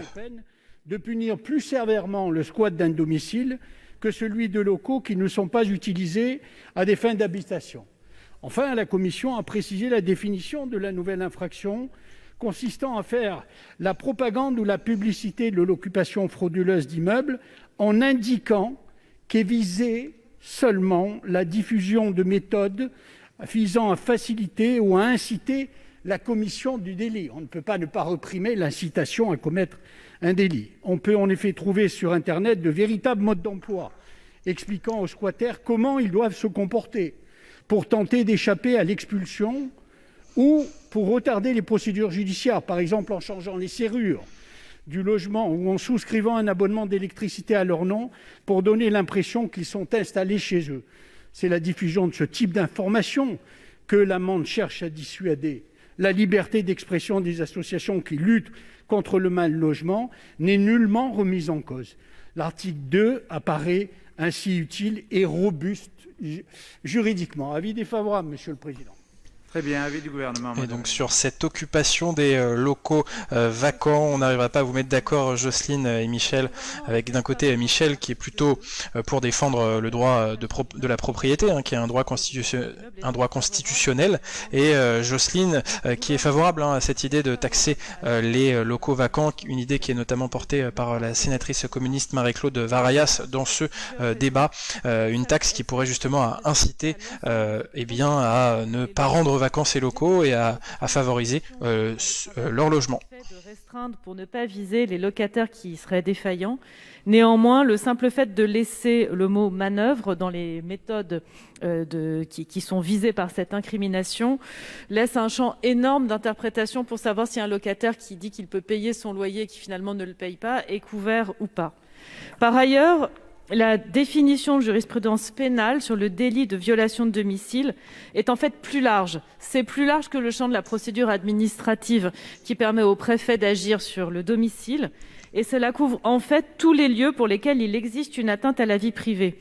Tous les locaux d'habitation, les résidences principales comme secondaires, mais aussi les dépendances, les locaux affectés à l'exercice d'un travail ou d'une profession.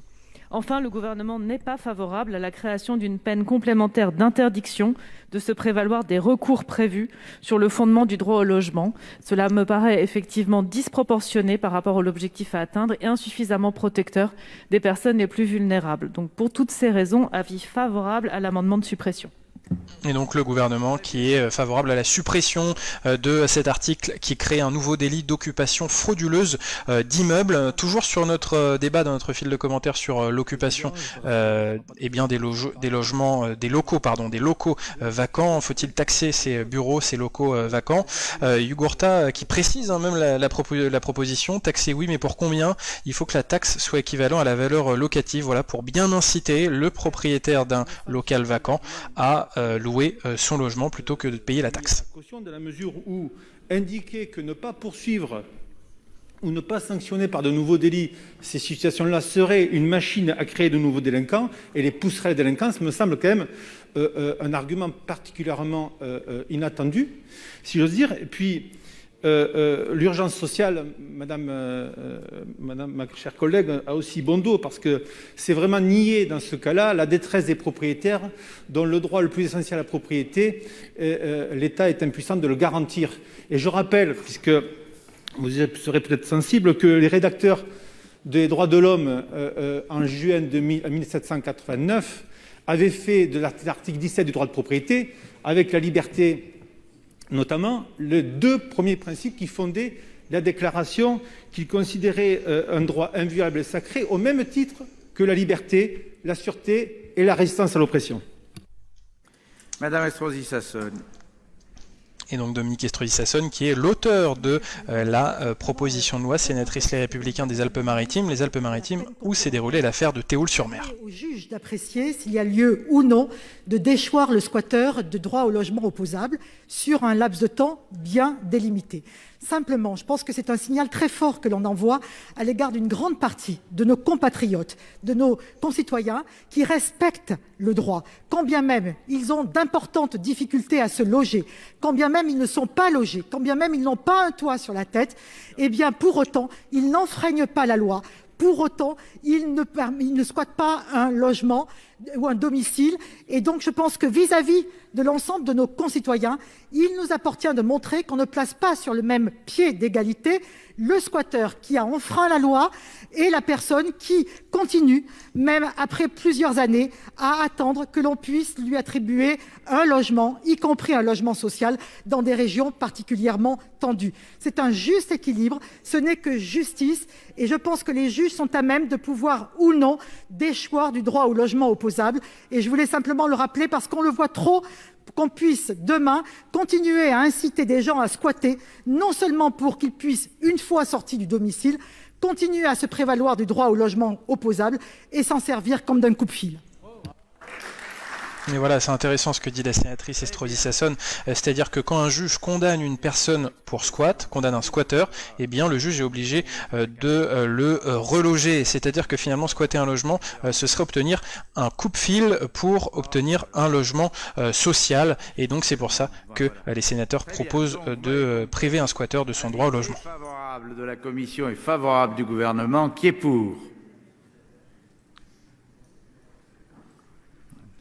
Qui est contre?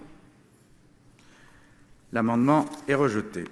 Et donc cet article ne sera pas supprimé. Effectivement, ce que dit Valérie sur le fil de commentaires, hein, c'est si on les prive de leur droit au logement, on va fabriquer, est-ce qu'on les laisse dehors? Est-ce qu'on va pas fabriquer des récidivistes du squat? Est-ce qu'on va pas fabriquer des SDF si on est trop dur dans ces sanctions sur les squatteurs? Maintenant, un amendement qui a fait beaucoup de bruit, hein, c'est-à-dire que, Corinne Imbert, la sénatrice des Républicains, propose de sanctionner également les locataires qui ne payent plus leur loyer depuis 6 mois. On l'écoute. Ou dans le logement, mais la question des impayés est un sujet qui mérite aussi un débat le plus apaisé possible. Voilà, c'est-à-dire que ne plus payer son loyer depuis 6 mois, ce serait occuper frauduleusement un bien immobilier de la même manière qu'un squatteur. Est-ce que vous êtes pour? Est-ce que vous êtes contre? Madame Corinne Imbert vise à assimiler un locataire défaillant en retard de 6 mois de loyer à un occupant frauduleux au sens du nouvel article 315-1 du Code pénal. Le locataire deviendrait ainsi pénalement punissable et pourrait faire l'objet d'une évacuation forcée par le préfet, ce qui pose à mes yeux des questions d'ordre constitutionnel et d'opportunité. C'est ce que la commission a souhaité éviter en restreignant le champ d'application du délit aux seuls squatters et en excluant les locataires aux occupants gratuits ou occupants gratuits. Il est vrai qu'il faut améliorer les procédures d'expulsion locative, car certains locataires se comportent en voyous et exploitent au maximum les délais et procédures. Mais il s'agit d'un problème distinct du squat, qui devrait faire l'objet d'une réflexion spécifique pour arriver à définir à quel moment le locataire dépasse la limite acceptable et épargner les locataires qui subissent des difficultés passagères mais sont de bonne foi. Alors, demande de retrait de l'amendement, sinon avis défavorable. Avis du gouvernement, Madame la Ministre. Merci, Monsieur le Président, Mesdames, Messieurs les sénateurs. Comme je vous le disais, le gouvernement est déjà défavorable dans son principe à la création d'une incrimination d'occupation frauduleuse d'un immeuble. Mais là, on parle de locataires qui auraient des difficultés à payer leur loyer et qui, au bout de 6 mois, seraient passibles d'1 an d'emprisonnement. Mais pourquoi pas le bagne ou les travaux forcés ? Franchement, ça ne me paraît pas répondre à ce que vous disiez dans votre présentation. La question des impayés mérite un débat apaisé. Oui, la question des impayés de loyer mérite un débat apaisé, mais 1 an d'emprisonnement ne me semble pas être un débat apaisé. Qu'en pensez-vous, vous les spectateurs de ce débat? Est-ce qu'on va trop loin quand on condamne à de la prison un locataire qui n'a pas payé son loyer depuis 6 mois? La commission maintenue. Non quoi? Ah pardon. Alors, non mais laissez Madame Imbert seule dire ce qu'elle fait. Mais non, Monsieur le Président, c'est pas un concours. Madame Imbert. Monsieur le Président. Non, mais j'ai bien entendu. Et je sais la volonté de garder l'équilibre du texte. Bon. Sauf que, vous voyez les réactions, il y a quand même un petit sujet. Et c'est vous qui enflammez le débat, Madame la Ministre, c'est pas moi. Exactement. C'est pas moi, je ne fais qu'un constat, mais au moins ça permet de voir que le jour où on voudra l'aborder, on saura à quoi s'en tenir. Donc vous enflammez le débat, c'est pas moi. Donc je vais retirer cet amendement. Mais je le retire quand même. Mais et je vous remercie de votre confiance, mes chers amis, puisqu'il y avait un certain nombre de collègues qui l'avaient co-signé. Mais encore une fois, c'est par rapport au sujet pour ne pas modifier l'équilibre du texte. Sinon, effectivement, je l'aurais conservé. Très bien. Madame Imbert, restez au micro pour le 8 rectifié. Vous aurez peut-être plus de chance. J'en doute, Monsieur le Président, j'en doute. Je connais l'avis de la Commission, qui est évidemment très sage. Alors, cet amendement numéro 8 vise à accentuer les sanctions contre les locataires d'un meublé de tourisme. Alors, on change un petit peu de registre, qui n'aurait pas quitté le logement 1 semaine après le terme prévu de la location, en assimilant aussi cette situation à une occupation frauduleuse. On retrouve de plus en plus ce type de situation, qu'on le veuille ou non. On n'a pas forcément de réponse juridique. Et c'était aussi l'occasion d'aborder ce débat, puisque rester dans un logement qu'on a loué à titre saisonnier, c'est ne pas respecter aussi la propriété immobilière. Et ce type de situation se rencontre sûrement, oui. de plus en plus fréquemment. Merci. Avis de la Commission, Monsieur le rapporteur, sur le 8 rectifié. Voilà, donc finalement il n'y aura pas de vote sur cette proposition de Corinne Imbert qui voulait pénaliser les locataires qui ne payent pas leur loyer depuis 6 mois. Ça va trop loin selon vous, notamment selon Jocelyne qui dit qu'il y a d'autres solutions, notamment proposer un étalement de dette aux locataires défaillants pour revenir sur ce droit au logement qui serait supprimé pour les squatteurs. Valoré rappelle que des gens attendent des années pour avoir un logement, parfois 15 ans. Extrêmement apaisé et similaire. Il me semble que punir de 15 000 € d'amende et d'1 an d'emprisonnement le fait de rester 1 semaine de trop dans un meublé de tourisme est disproportionné. Donc au fond, avis défavorable. Très bien. Vous êtes donc sollicité, Madame Imbert, pour un 2e retrait.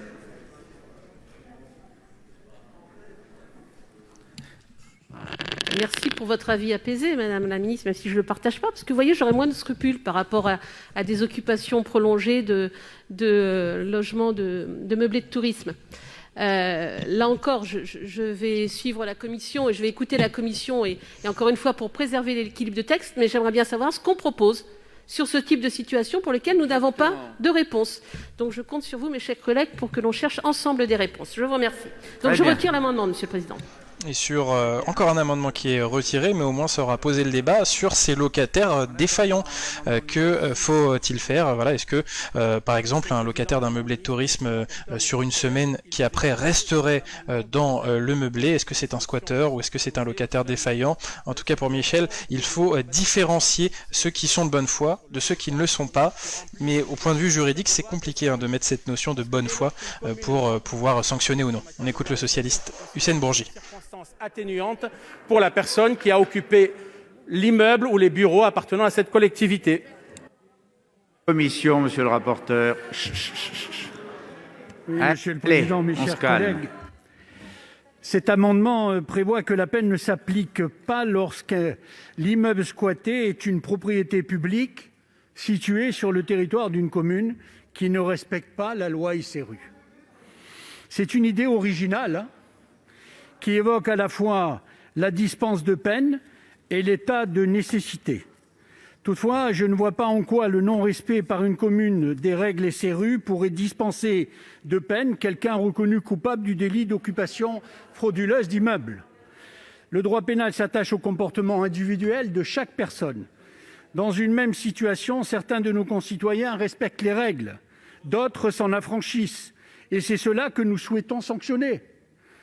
De même, le juge doit, pour prononcer une dispense selon l'article 132-59 du Code pénal, prendre en compte le comportement individuel de la personne reconnue coupable, comme son reclassement ou la manière dont il a réparé le dommage. Quant aux communes ne respectant pas les dispositifs légaux de la loi SRU, mais c'est tout simplement parfois parce qu'elles ne peuvent pas et pas qu'elles ne veulent pas.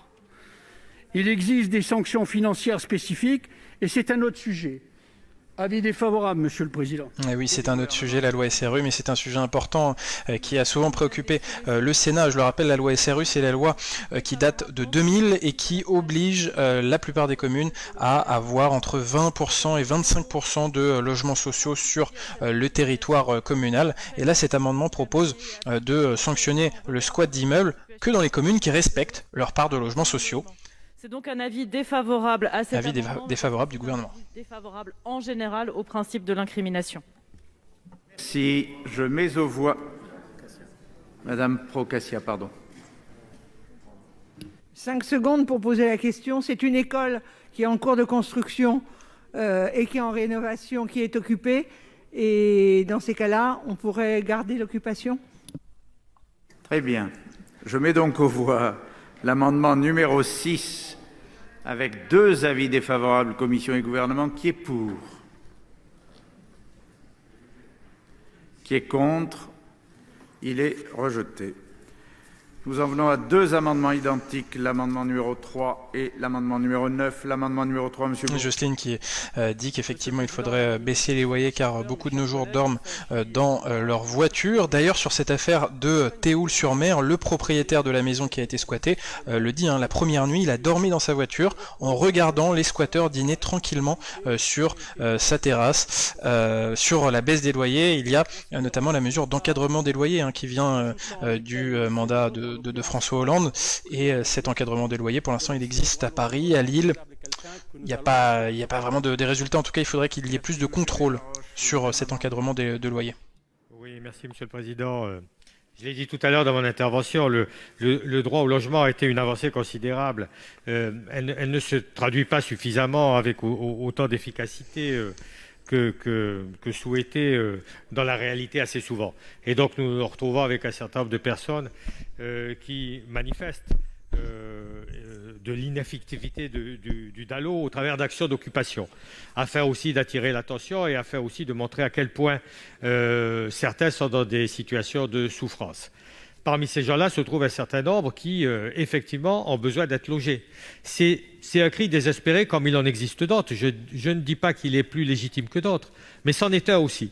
Et je pense qu'il faut en tenir compte. Dans la situation de Théoul-sur-Mer dont vous avez parlé tout à l'heure, il faut bien aussi comprendre que la situation a été résolue malgré, on va dire, la carence de l'État, en l'occurrence, a été résolue aussi parce qu'il y a eu l'intervention d'un certain nombre de personnes de la société civile, vous l'avez vu, y compris d'un maire, et que ces personnes-là ont agi pour reloger la personne qui elle-même était un squatteur.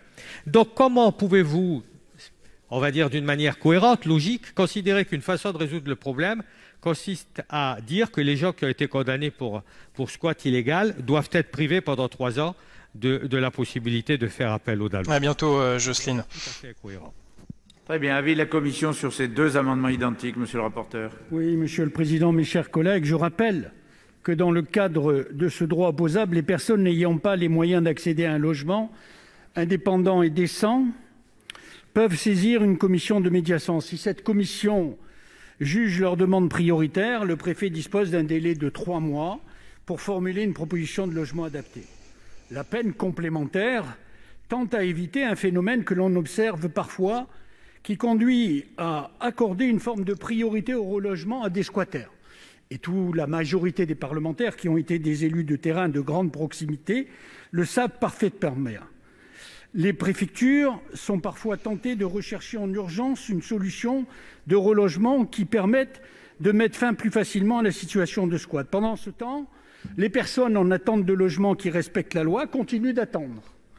Cette peine complémentaire vise donc à envoyer un signal fort et clair selon lequel la violation de la loi ne doit pas avoir pour conséquence de gagner des places dans la file d'attente des personnes en demande de logement.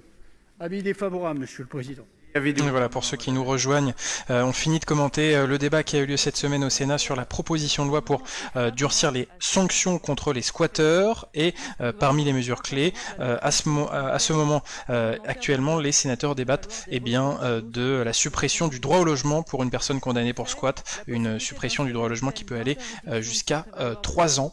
Et on va voir l'avis du gouvernement sur cette mesure, un avis qui sera défavorable. Avec une probabilité élevée que le Conseil constitutionnel estime que cette peine de perte de droit de se prévaloir du DALO, destinée à éviter la misère sociale, soit manifestement inappropriée à la répression d'un délit d'occupation illicite de biens immobiliers d'autrui. Mais au-delà de ça, les situations dont vous avez fait mention sont des situations dans lesquelles la prise en charge est toujours une prise en charge humanitaire d'hébergement. Je ne connais pas, pour avoir suivi ces dossiers depuis quelque temps, de situations dans lesquelles il y a une accélération du droit au relogement.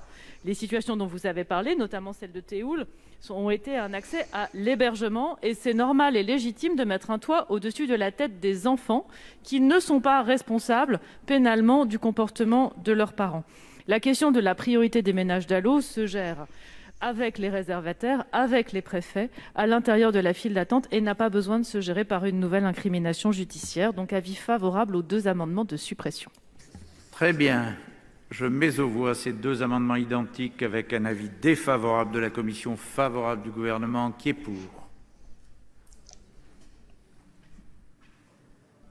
Qui est contre?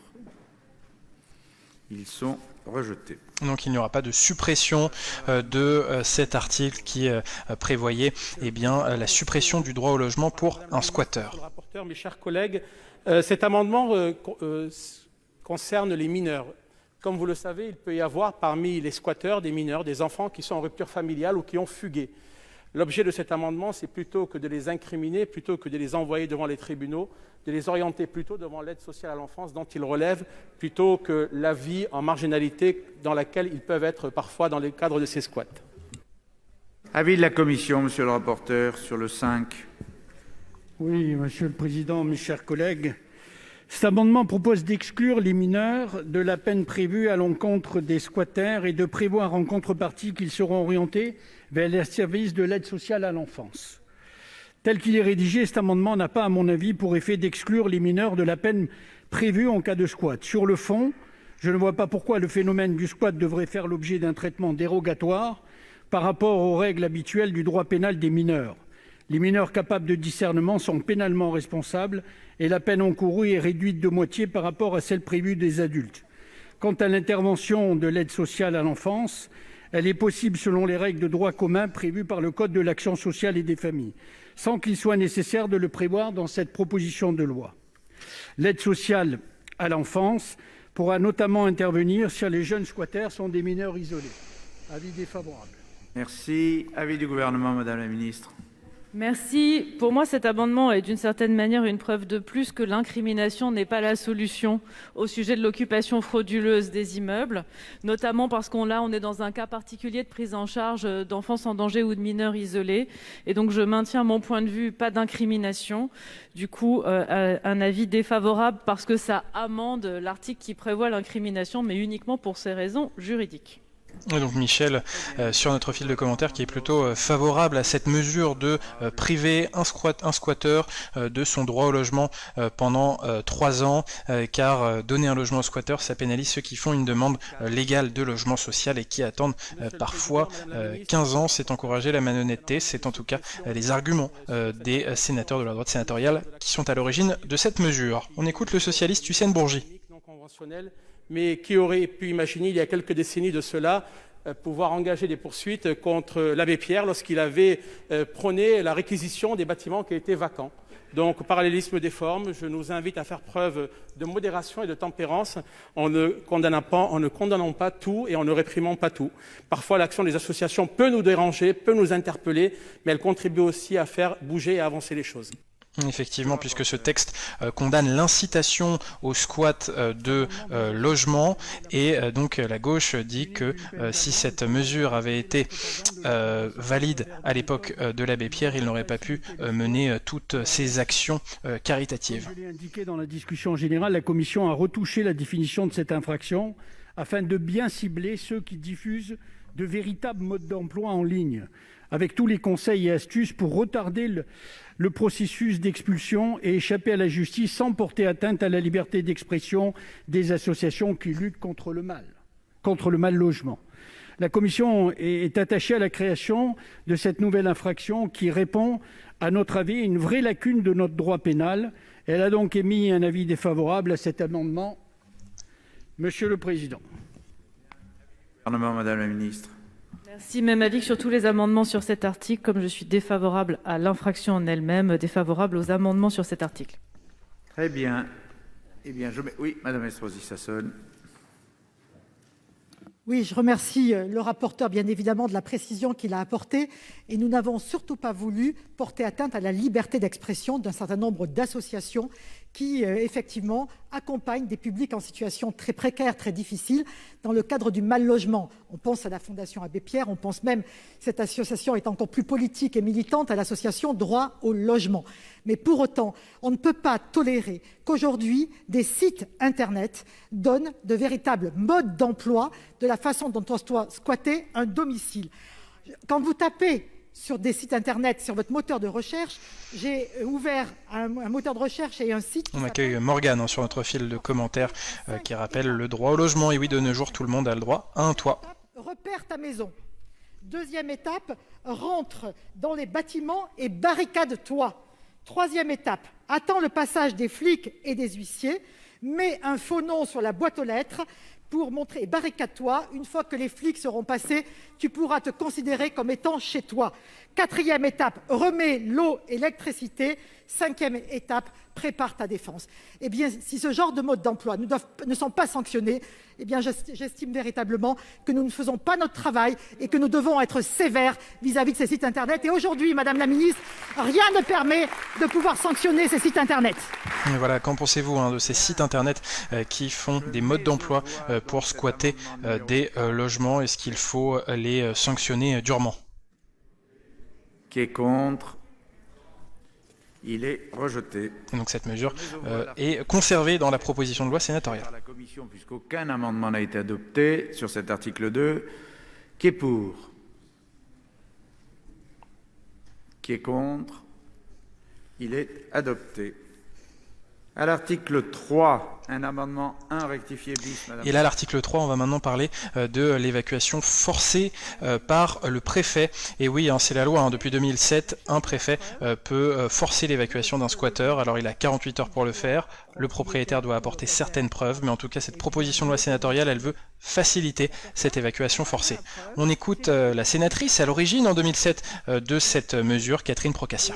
Depuis 15 ans que je suis ces dossiers, je peux vous dire que très souvent, j'ai pu constater que l'on demandait à la personne, souvent une personne âgée qui revient de l'hôpital, qui revient de vacances en famille, ailleurs. Eh bien, comment va-t-elle le prouver? Elle ne le peut pas. Tous ses papiers sont à l'intérieur de la maison, ou peut-être ont-ils été même détruits par les squatteurs et les habitants.